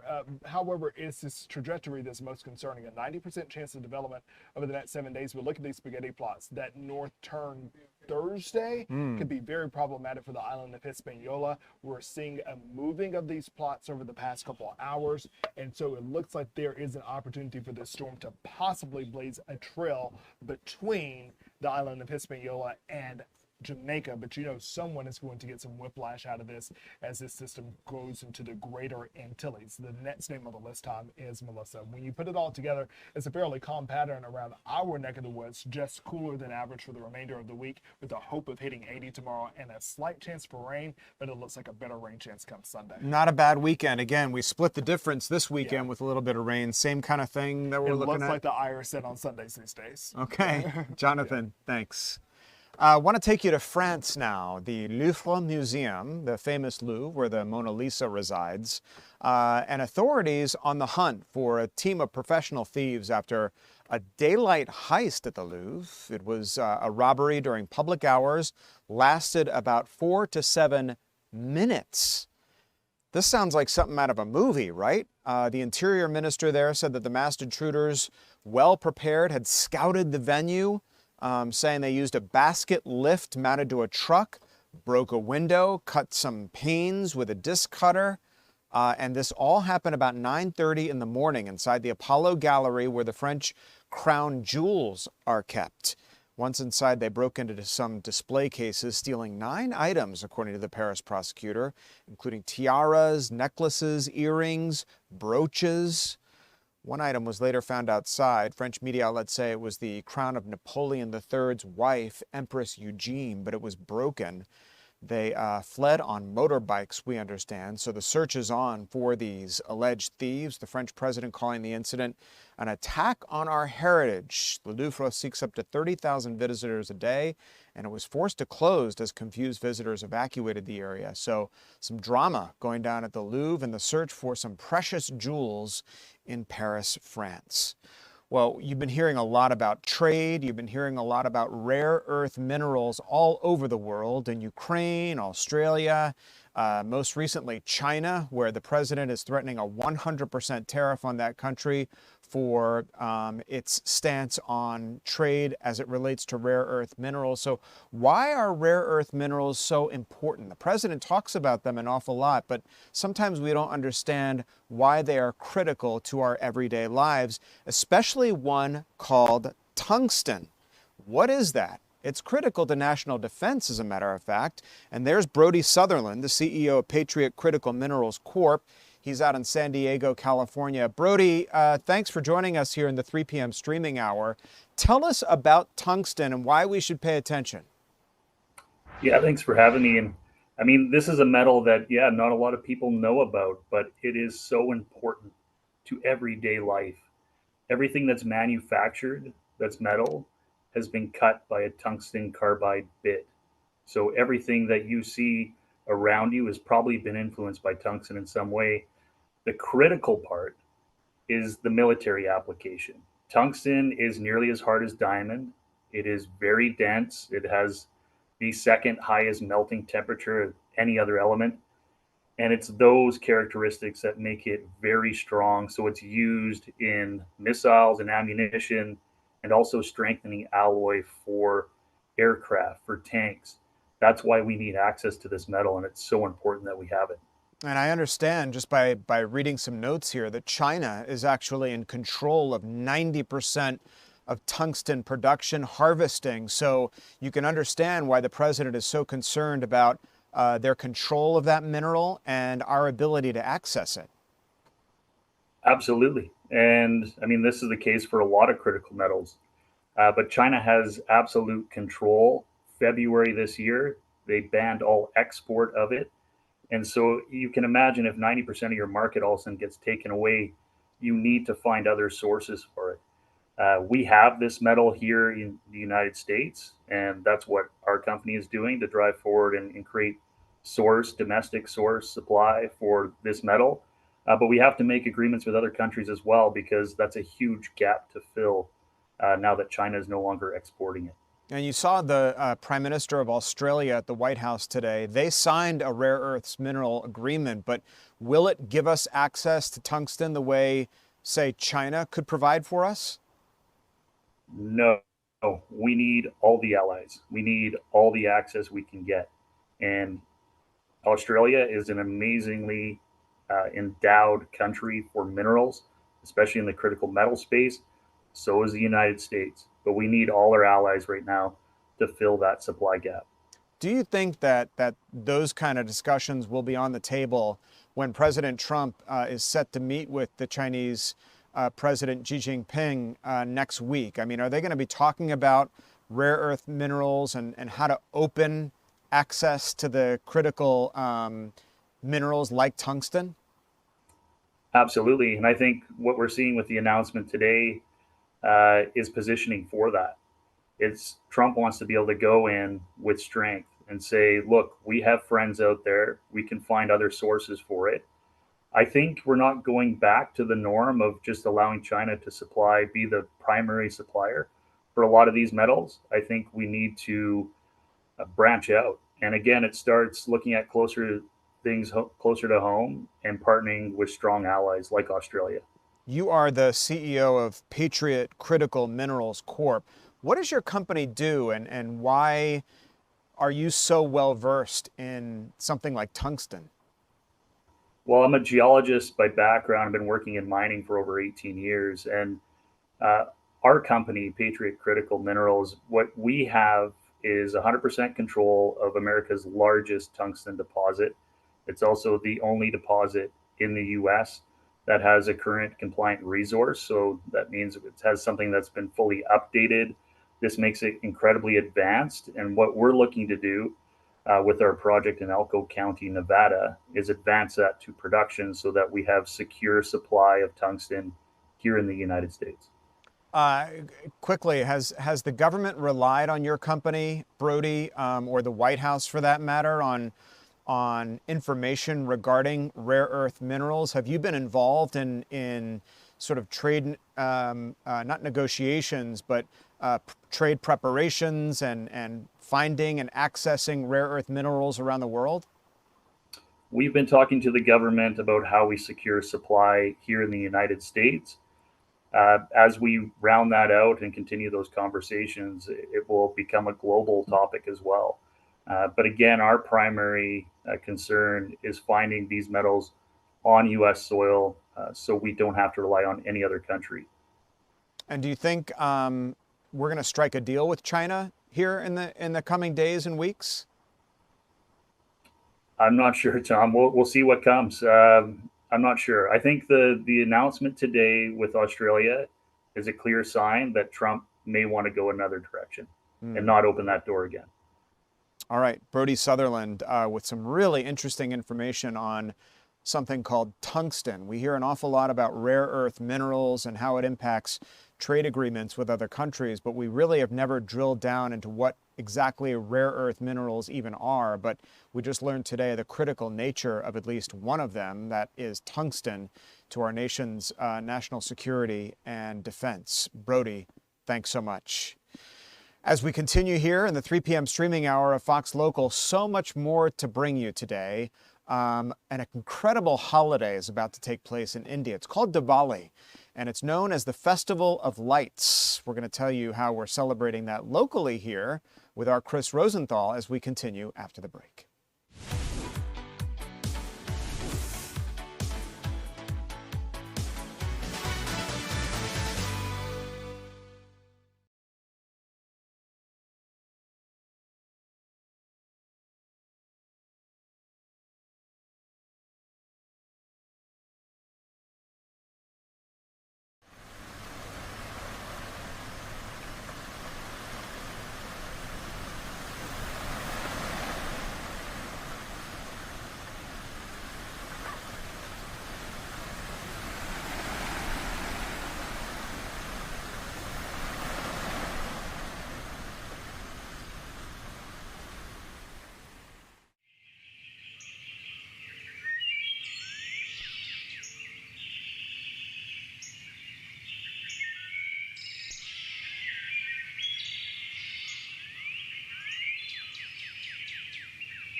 Good afternoon, everybody. We're so glad you're here streaming with us in the 3 p.m. hour here on Fox Local. I'm Tom Haynes, live in the Fox 5 Atlanta newsroom.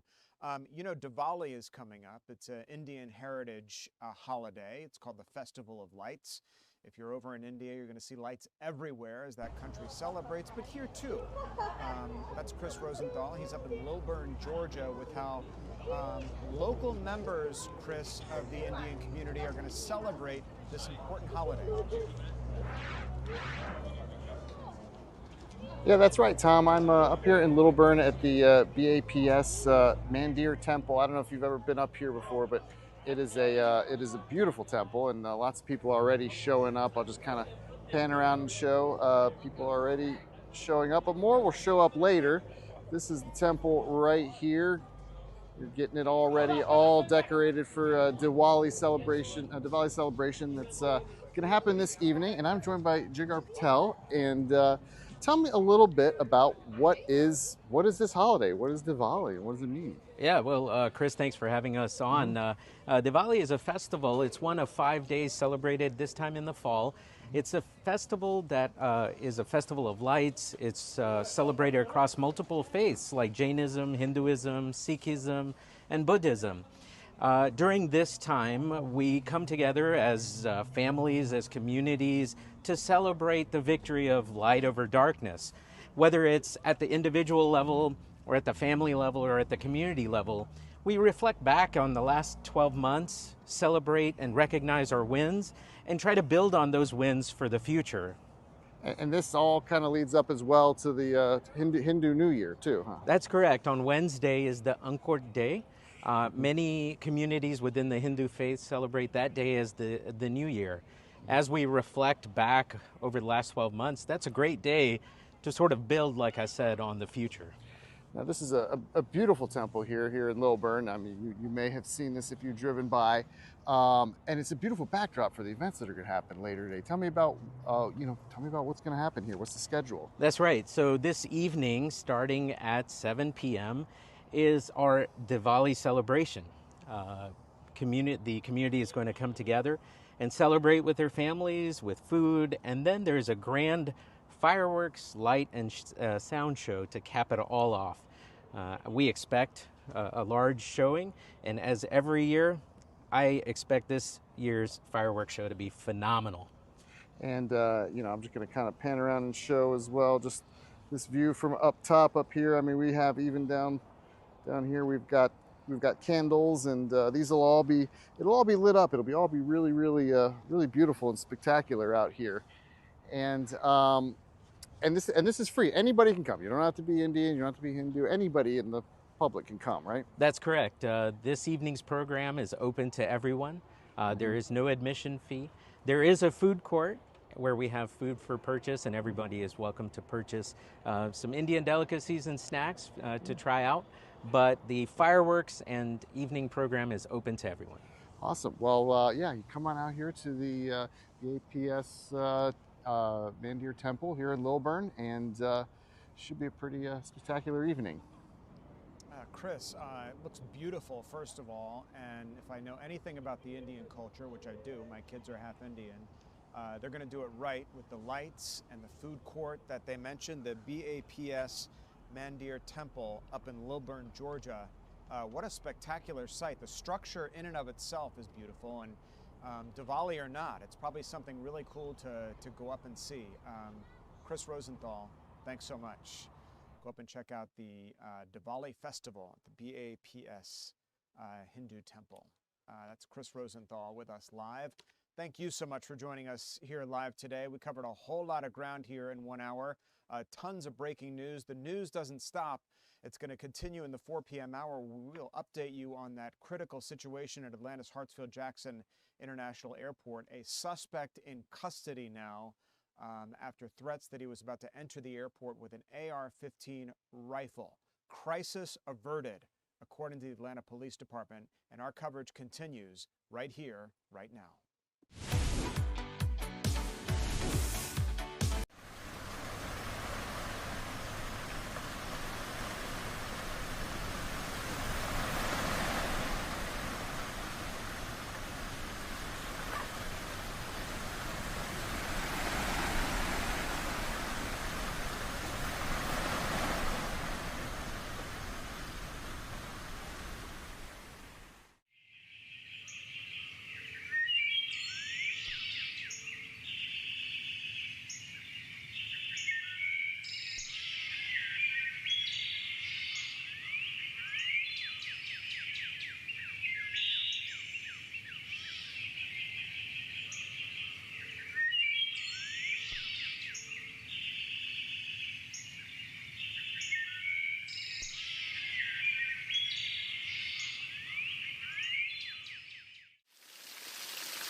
Fox 5 News at 4 starts right now.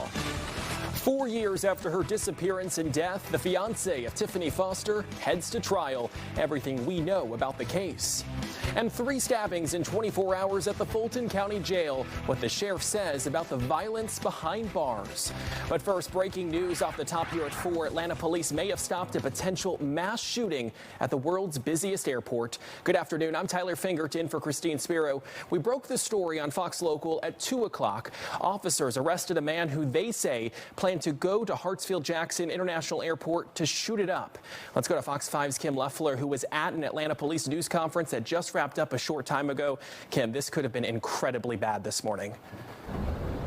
Yeah, absolutely, Tyler. Police say they saw this man on surveillance video taking a look at the TSA security lines, the main checkpoint there, which we know was busy this morning with several TSA officers calling out due to the government shutdown. They say that he was going back to his truck where there was an AR-15 inside, and Chief Darren Shearbaum says he believes that he was going to get that weapon and head back inside the airport. Now, here is what we know. Atlanta police says at 9:40, Cartersville police contacted them about this potential threat, and by 9:54, police say he was taken into custody. They arrested 49-year-old Billy Cagle. Now, authorities say that his family was the one to actually contact Cartersville police. They say he was streaming on social media that he was going to shoot up the airport. Now, we do know that he's been charged with terroristic threats, criminal attempt to commit aggravated assault, possession of a firearm during commission of a felony, and possession of a firearm by a felon. I'll take a listen to what the chief had to say about the importance of this man's family speaking up in this incident. The family saw something and said something. A family knew they had a family member in crisis. They knew they had access to firearms, and they were on social media. This is something we've seen across the country time and time again. Social media postings, people with an awareness, individuals with access to a firearm. But today, the family said something. Now, the chief says that there were 27 rounds inside of that weapon. Authorities also say that Cagle was suffering from mental health issues. They didn't go into exactly what those were, but they did say that he had some drug possession arrests as well. I did ask how he was able to get the firearm, and we're told the FBI is actually assisting with that investigation to determine exactly how he got this firearm. But Tyler, as you said, this certainly could have been so much worse today. Yeah, incredibly scary. Obviously, we know the airport's incredibly busy on Mondays. Good job to those police officers, and I'm sure we're going to learn more when he faces the judge for the first time. Kim, thank you. Cobb County Police are investigating a death at a hotel. Officers responded to the extended stay on Powers Ferry Road yesterday morning. They found a 58-year-old woman dead inside a room. Police haven't yet revealed how she died. A man is dead following a road rage shooting along I-75. This happened Saturday near Northside Drive. Police say 2 drivers pulled off on the right shoulder and started shooting at each other. That's when investigators say the 21-year-old man fell into traffic and 2 cars hit him. Investigators are asking anyone who may have witnessed what happened to come forward. In Clayton County, deputies are looking into a deadly shooting near a school. It happened at a home on 5th Avenue in Jonesboro this morning. That's not far from Flint River School. Authorities gathered evidence and spoke with neighbors to piece together what happened. Investigators have not released any information other than to confirm that someone was killed. Jury selection began today in Coweta County in the disappearance case of Tiffany Foster, one of the most well-known missing persons cases in recent memory. Her fiancé is charged with her 2021 murder, although her remains were never recovered. Fox 5's Doug Evans has been in court all day and has the latest. We've covered the Tiffany Foster disappearance case extensively here on Fox 5, and it's even gotten national media exposure as well. So one of the many questions that the judge is asking these potential jurors here in Coweta County is how much they've seen or read about the case. What has become one of the most famous disappearance cases in recent memory here in Georgia. Here are some of the still images from Reginald Robertson in court in Coweta County for the start of jury selection. The judge is not allowed allowing any video recording, so we can bring you these still images from court. Robertson is charged with murder, kidnapping, rape, aggravated assault, financial fraud, theft, and concealing the death of his fiancée, Tiffany Foster. She was 35 when she was last seen in March of 2021. She's a mother of 3, a nursing student. Her body has never been recovered. Also on trial is Jeremy Walker. He was a neighbor of theirs at the time. He's accused of helping Robertson conceal her death, steal her car, and then drop it off in College Park sometime after her disappearance. There's been a motion by Robertson's attorney for a change of venue because of the amount of attention this case has gotten in Coweta County. The judge says he wants to poll the prospective jurors first before he rules on that. So jury selection has begun here in Coweta County. It's expected to take a couple of days. We anticipate that opening arguments could happen by midweek. Now, the judge has said when he was talking to the prospective jurors today that he expects that this trial could last up to 2 weeks or longer. I'm Doug Evans, Fox 5 News in Coweta County. Doug, thank you so much. Heads up if you are traveling through Hartsfield-Jackson International Airport. This is a live look there right now as airport officials say due to TSA staffing shortages, passengers may experience longer than usual wait times at security checkpoints. Hartsfield-Jackson personnel and customer experience representatives are on site to help as needed. They encourage travelers to allow extra time for screening. The delays come as the government shutdown continues into another week, and those waits for about an hour this morning. Let's take a live look outside from our Omnicam. Oh, look how beautiful that looks. You can see the blue skies, and I'll say it probably feels so amazing out there after a chilly start to the day. Fox 5 Storm Team meteorologist Jonathan Stacy joins us here in studio now. I was jumping for joy this morning when I stepped outside and felt the weather. Whether you be cold-natured or warm-natured, I mean, we had something to offer you in the world of weather today. For those of you like me who enjoy the warmth, this is your hour. Temperatures have climbed dramatically since this morning. Right before sunrise, we clocked our low temperatures in the 30s across the mountains and the foothills, 40 degrees for Griffin and for Canton. Here in town, we dropped down to about 49 degrees, but boy, have these numbers risen. We're currently at 75 degrees at the airport at this hour. All other spots are following behind, but most communities have made it into the 70-degree range, with the exception of Blairsville and Canton coming in between 66 and 69 degrees on this Monday. As we zoom into the metro area, Dunwoody 73 degrees, 74 for Collier, 72 Stockbridge, Dallas and Douglasville somewhere between 70 and 72 degrees. It looks absolutely amazing outside. There's plenty of sunshine, and the wind in some parts has been turning out of the south. Basically, an area of high pressure has abided over the area for today, and it's basically been moving around. And so we started out with a northerly wind, and now we have a southerly wind. And once again, that's mainly to the south and to the east. In terms of the temperature over the next few hours, we're going to look for a dropping of the numbers pretty steadily after the sun sets during the 6 o'clock hour. By 11 o'clock, we're already into the 50s, and I think all of us will go back down into the 40s tonight. Starting out your Tuesday morning in Blairsville at 44 degrees, 47 here in Atlanta, 46 in Carrollton, 46 also for Covington. That's how we start, but we're looking at a pretty significant finish as high pressure is bumped out the way. A cold front comes blazing through, but before the front moves through, temperatures are going to skyrocket. I think we're going back to the 80s, Tyler, but behind this front is another drop. I'm tracking the numbers in my complete forecast. Oh, I can't wait for that. Hopefully it's a big drop. Jonathan, thanks. A dentist in Cobb County who'd been missing for several days has been found safe. Police got that break they were hoping for when a man who recognized her called 911 after spotting her in Marietta. Dr. Melanie Nadler-Litt was reported missing last Tuesday after she didn't report to work. Later, officers found her phone inside her home, and her vehicle was discovered abandoned behind a business off Barrett Parkway. Sunday afternoon, Billy Robertson spotted her outside the Town Center Mall in Kennesaw. He told Fox 5 that he recognized her because she was his dentist years ago. I asked her, hey, are you a dentist? You know, by chance, do you remember me? I just got this weird feeling that I should at least ask. Cobb County police say Dr. Nadler Litt was not in any danger and there is no indication of foul play. Deported journalist Mario Rivera is now sharing an update on his life more than 2 weeks after he was sent back to his home country of El Salvador. You'll recall his deportation follows his arrest back in June at an anti-ICE protest in DeKalb County. He was sent back home on October 3rd. Now that he's returned to Central America, Rivera says he is starting a new chapter. He shared with Fox 5 that he has accepted his fate, but is heartbroken to be far from the country he called his second home. It's hard because my family is there. My kids don't want to come to El Salvador to live here. They only want to come as a visit, as a tourist. And it's hard for me because, you know, they have a life there. And Rivera also shared that he plans to continue reporting for a local news outlet in El Salvador. More disturbing news from the Fulton County Jail. We have the details of 3 stabbings in a 24-hour period. Plus, South Fulton police need your help finding a missing woman, the mental conditions that make this an urgent search.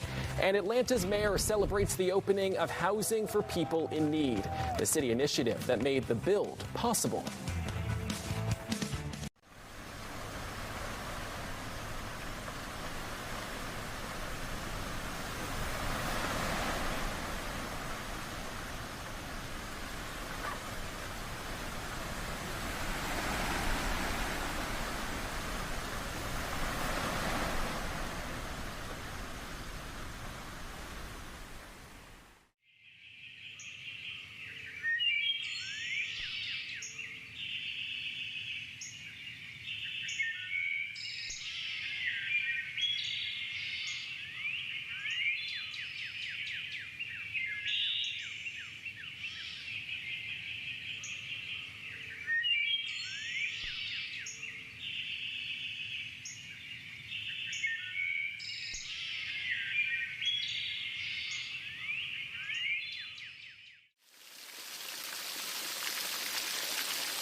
There's more disturbing news from the Fulton County Jail. Fox 5 News has learned 3 stabbings took place at the Rice Street facility on Friday, all 3 happening within a 24-hour period.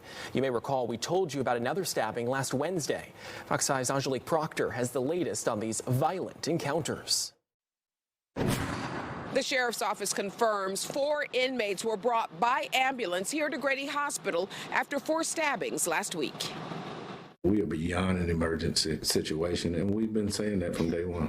Fulton County Sheriff Patrick Labatt says he has sounded the alarm about the dilapidated conditions at the Fulton County Jail for years. But the majority of the Fulton County commissioners, he says, are not listening. Just last week, Fox 5 learned there were 4 inmates stabbed in 4 separate incidents. Inmate Kelvin Watts was stabbed multiple times last Wednesday and remains in the hospital. Here's what the sheriff told us the same day Watts was stabbed. We need immediate relief. I've said that since 1/1/21 when I took office, said that at the beginning of my 2nd term, and I will continue to say that. We need action now. In July of last year, the sheriff seemed to have explained exactly what the problem is when he gave reporters a tour of the Rice Street facility. The building is being weaponized. And so to that extent, that is why I have been steadfast about the need for a replacement facility. The Fulton County commissioners did not agree and voted for a $1.2 billion solution of building a new mental health facility and renovating the Rice Street jail. The sheriff tells me the commissioner's solution is short-sighted and will take too long. Do you all ask these questions, or do you even care? His critics say the problem is a jail management issue, but at least one Atlanta City councilman said at Monday afternoon's council meeting he agrees with the sheriff. It is wrong for Fulton County not to build a new jail.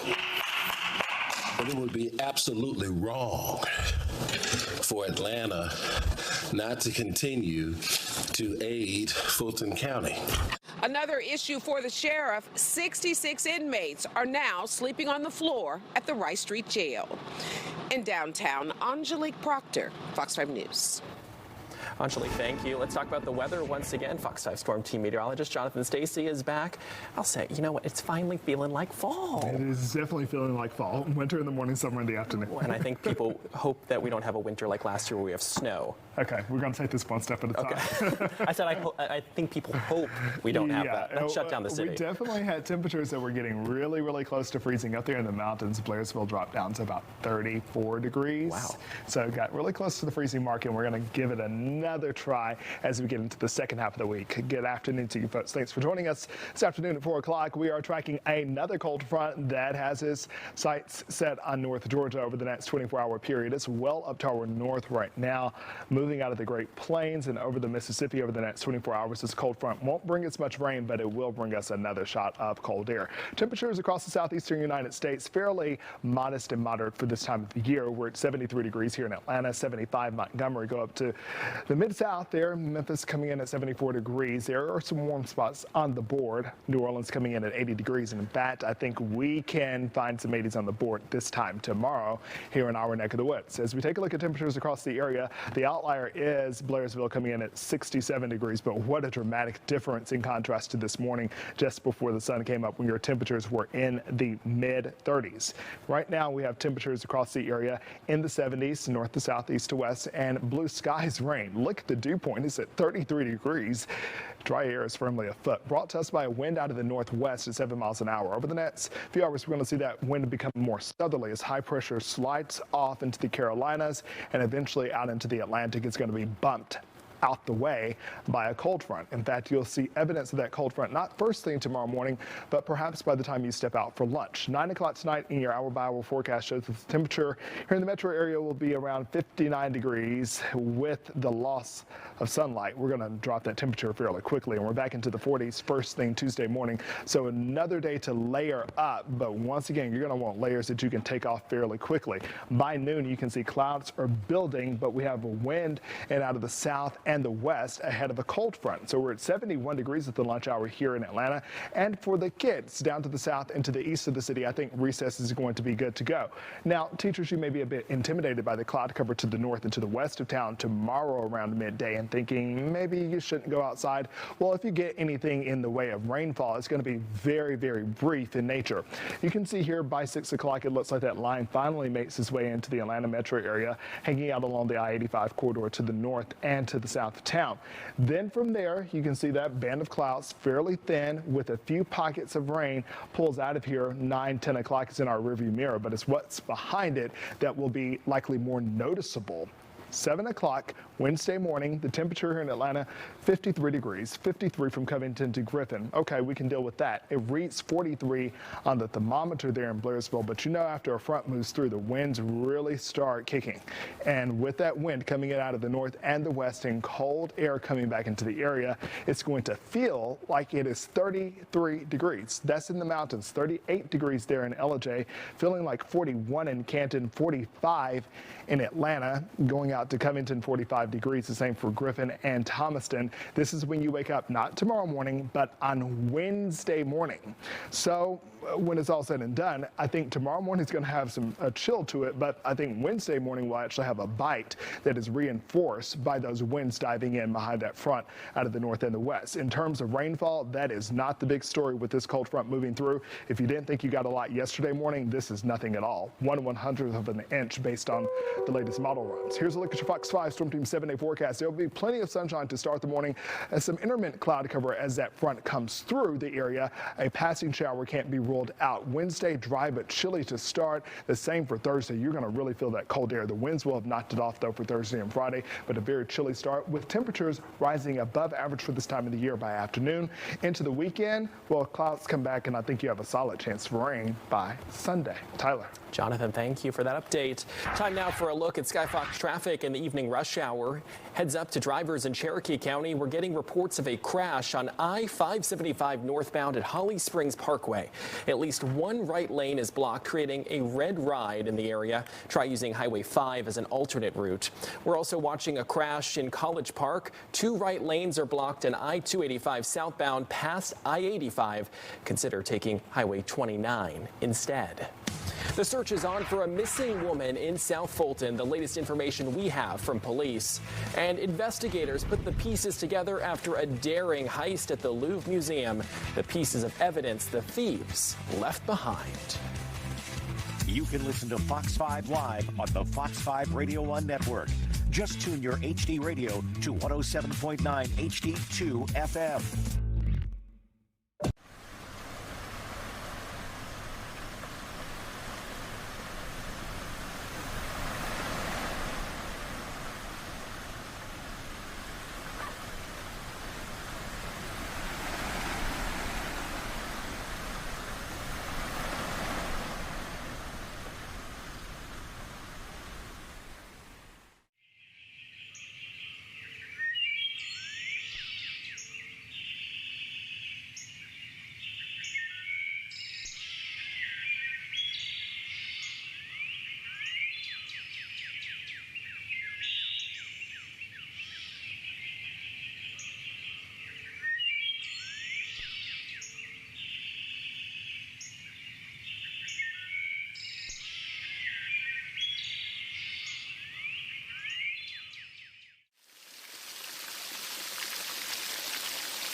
Welcome back. Police and conserved loved ones have carried out a massive search for a missing woman in the city of South Fulton today.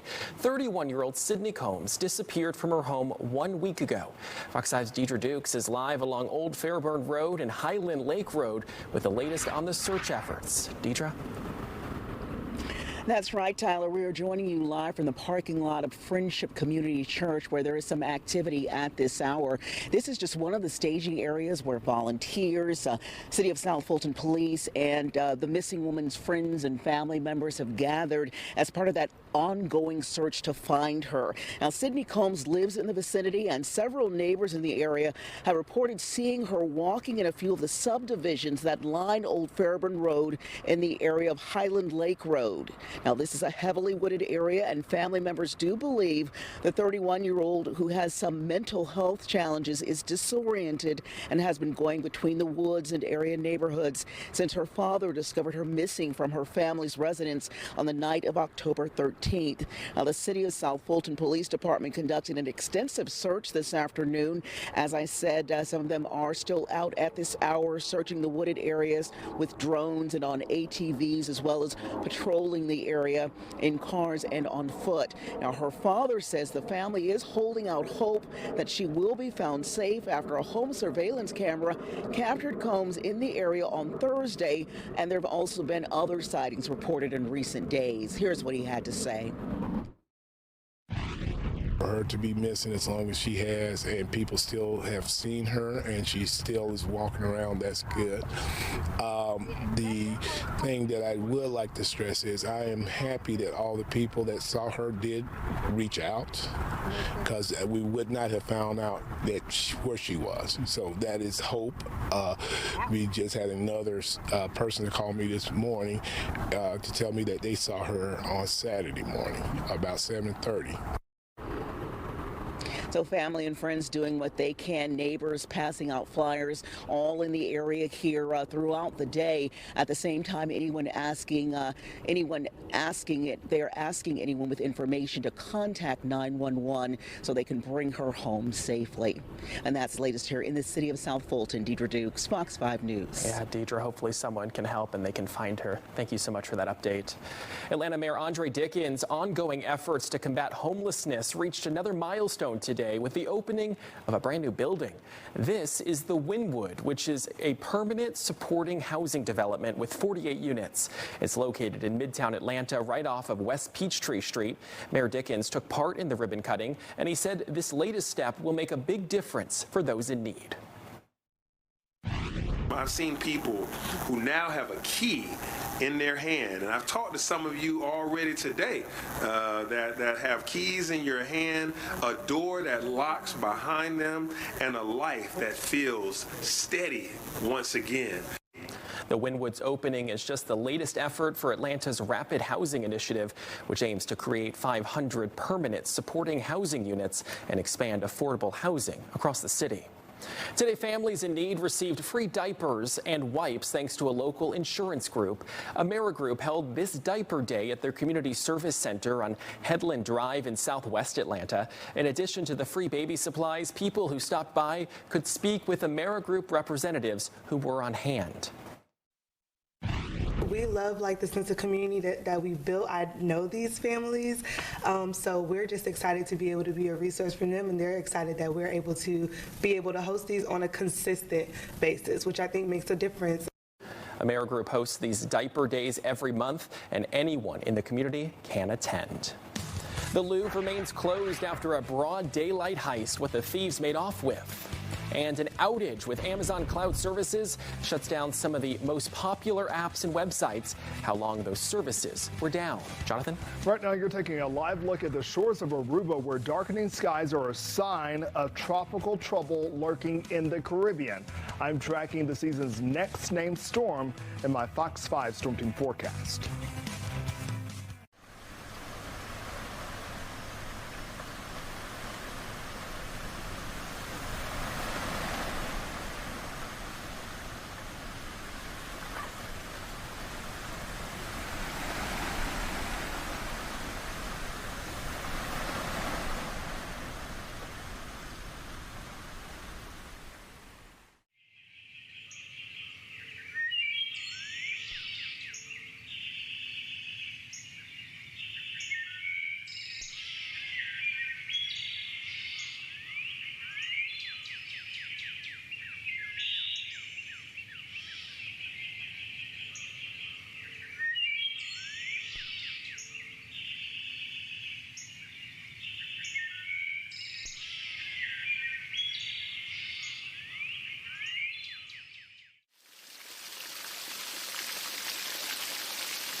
Taking a look at our top stories, Atlanta police stopped a potential tragedy at hartsfield-jackson Airport today.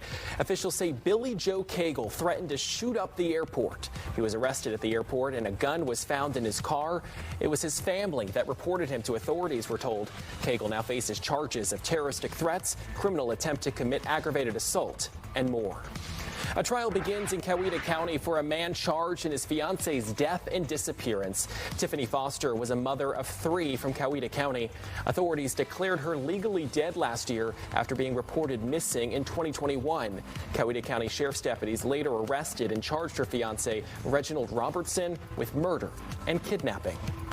Cobb County Police continue their investigation into the death of a 58-year-old woman at an extended stay on Powers Ferry. Officers came to the hotel around 11:30 Sunday morning. Police have not released the woman's name or said if they suspect foul play in her death. The Louvre remains closed a day after thieves broke into the museum and stole the Napoleonic crown jewels. On Sunday morning, a truck with a crane was parked in front of the Louvre in Paris.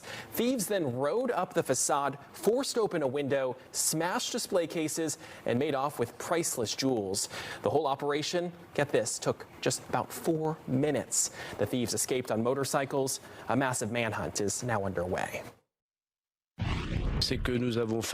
We failed because someone was capable of putting a crane truck in the open in the streets of Paris to have people walk up and take priceless jewels.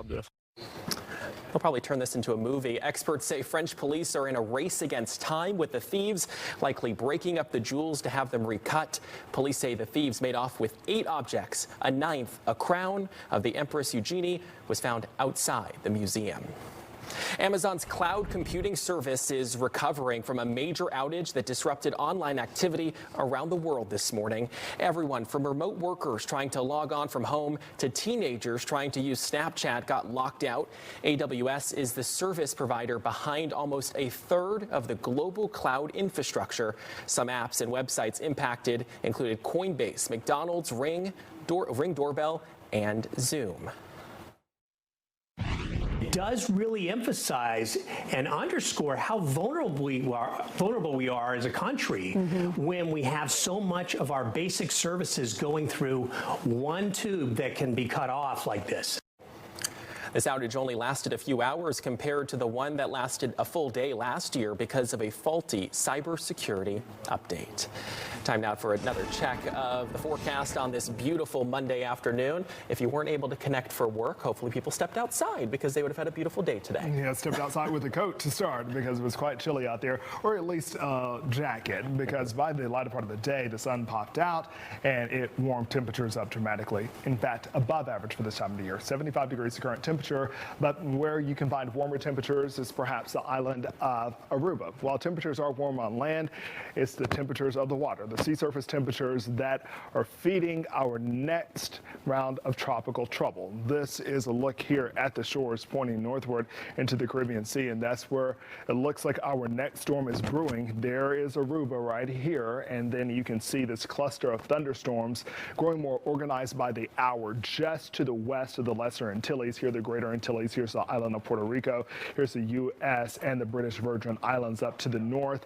Where does it go next? Well, over the next 24-hour period, it will continue to grow, strengthen, and develop as it moves to the west. However, the concern is this northward track or trajectory that is expected to take. Now, at this hour, it's not a tropical depression, neither a tropical storm, but the National Hurricane Center says within the next 7-day period, it has the 90% chance of actually becoming our next named storm. That said, I'm expecting this to all really materialize within the next 48-hour period. So let's follow the spaghetti plots here. You can see here that westward track maintained for the next 24 hours. But as we get into today, Wednesday, we're going to start looking for this turn here to the north.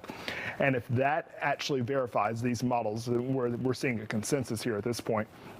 That means that the storm is going to likely take its ire out on the island of Hispaniola. So you have an island here that shares 2 countries, Dominican Republic on its eastern side, and then the western side the nation of Haiti. So that being said, we're going to have to look out for a potential landfall because it doesn't really appear that this storm is going to jog too much if these spaghetti plots end up once again verifying the potential route that this storm is going to take as it moves to the north. Now, if it jogs a little bit further to the west, obviously you have a little bit more water to work with between Jamaica and the western tip of Hispaniola, but then you also have Cuba, the eastern tip that is now in the conversation at that point. So what we're going to see over the next couple of days is just this continuance of this western move, but then by Wednesday into Thursday, it's going to make that turn to the north based on what we're seeing now in the modeling. So if you do have plans perhaps in the Caribbean, the islands I would be concerned about, Hispaniola, Jamaica,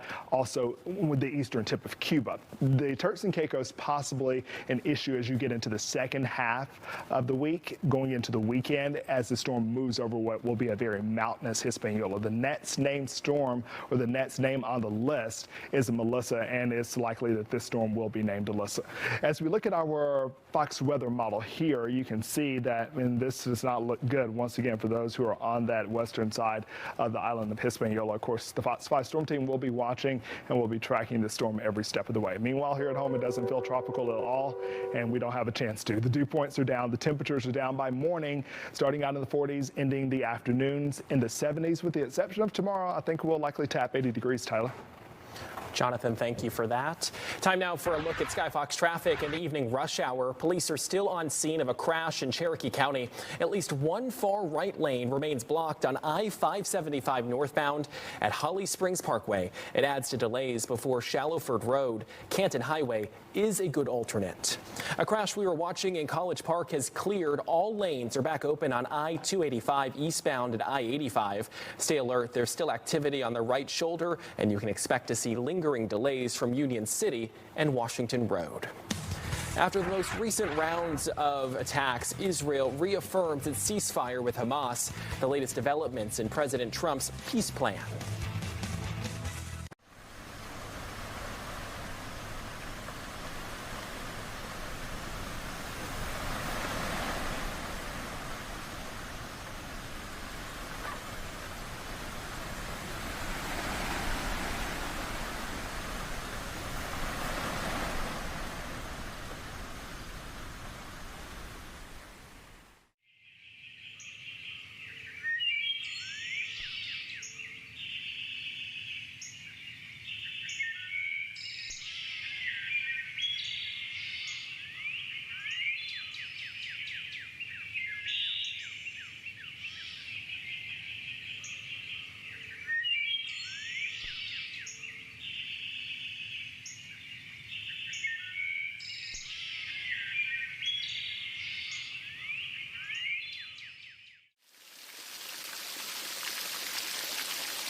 Israeli officials say they struck dozens of Hamas targets in response to attacks on its troops in southern Gaza.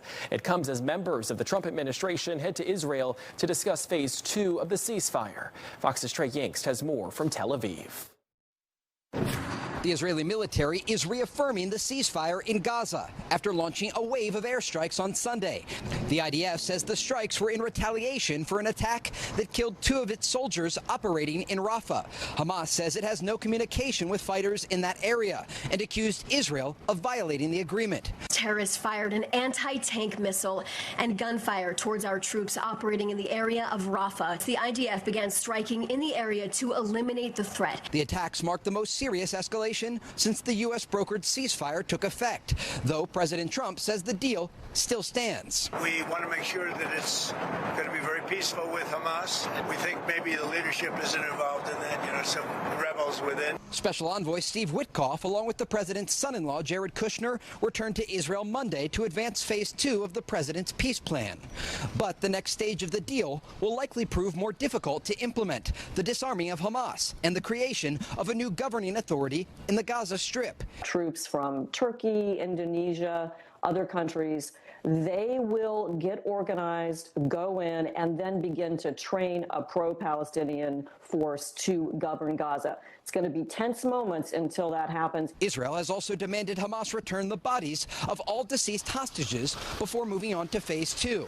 And officials say the crossing between Gaza and Egypt will stay closed until that happens. Vice President J.D. Vance is also expected to visit Israel this week to discuss the next phase of the agreement. In Tel Aviv, Trey Yingst, Fox News.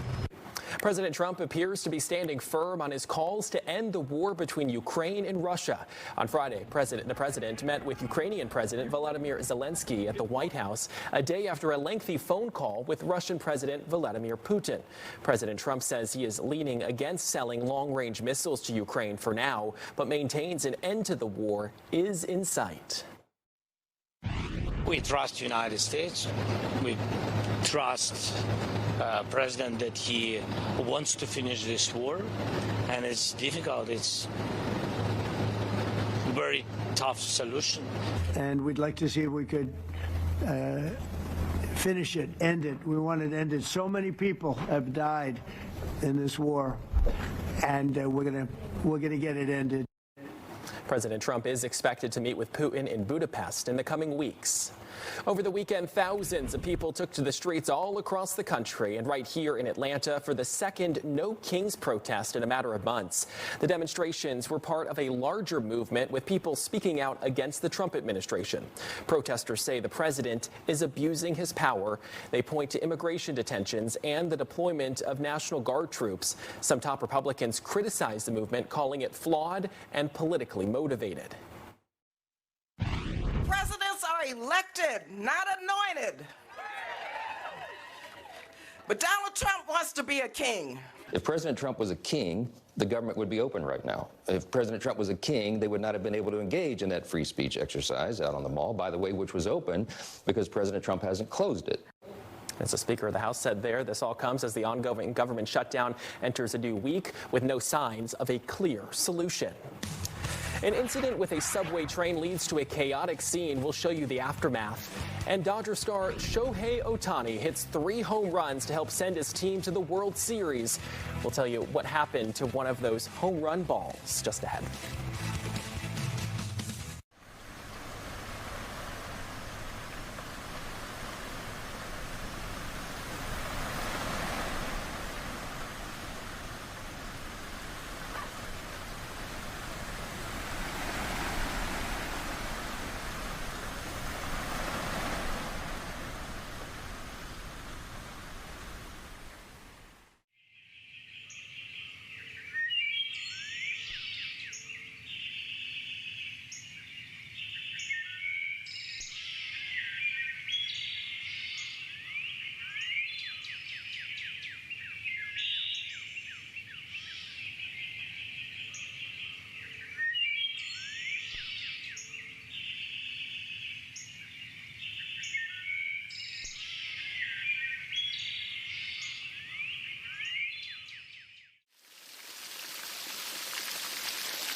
Welcome back. From a mysterious object causing damage to a plane to a historic weekend for a baseball player and fan.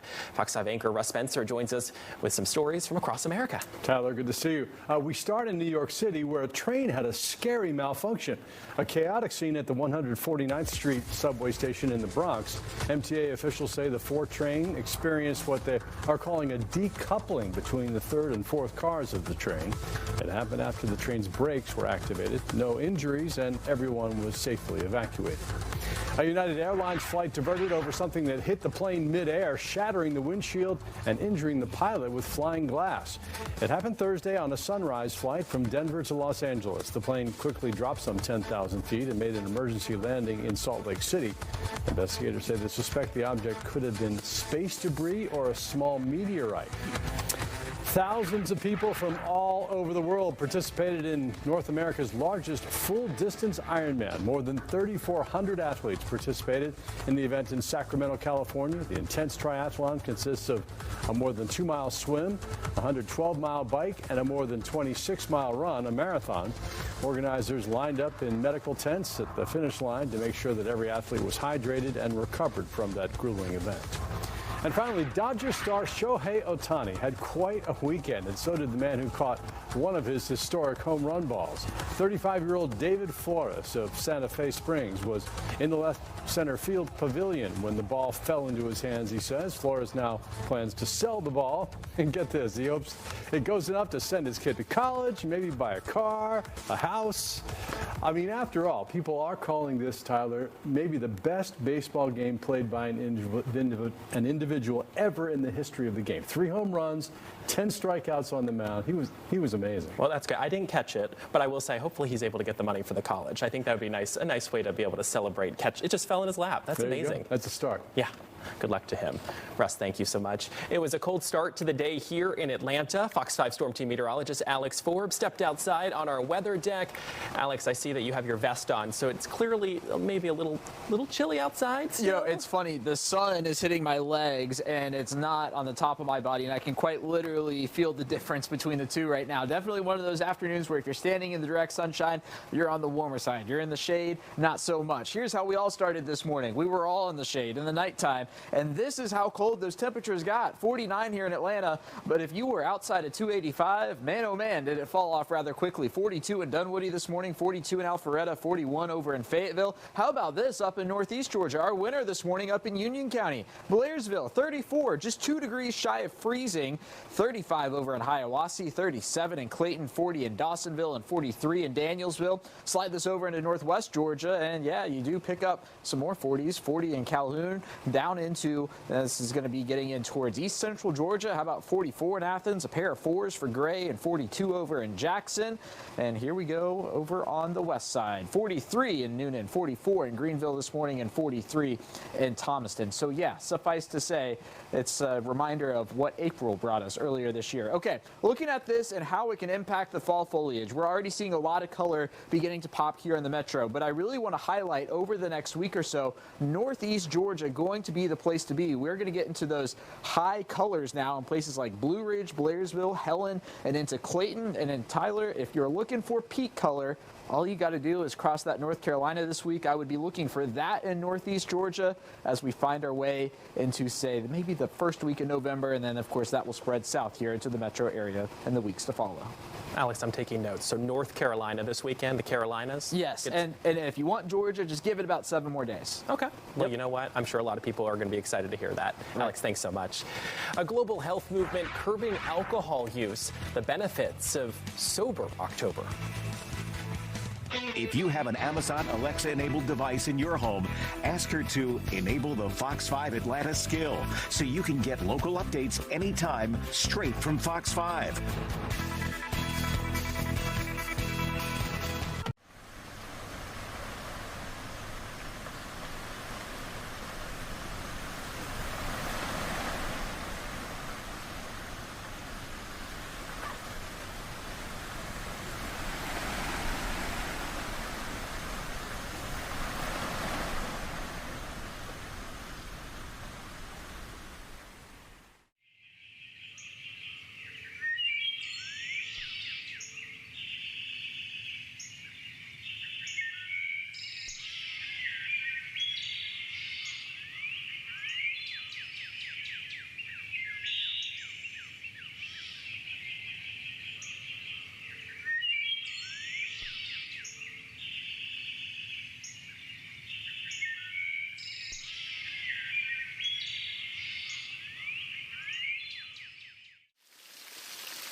A global movement is helping people reevaluate their relationship with alcohol as the holiday season approaches.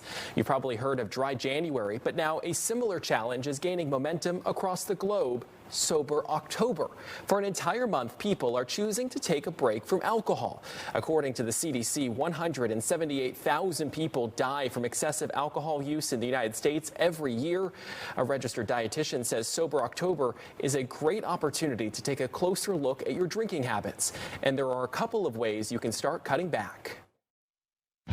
You could cut back completely, or you could be sober curious. Ideally, though, we really don't want alcohol in our nutrition intake at all. It can increase our risk for developing symptoms of anxiety, depression.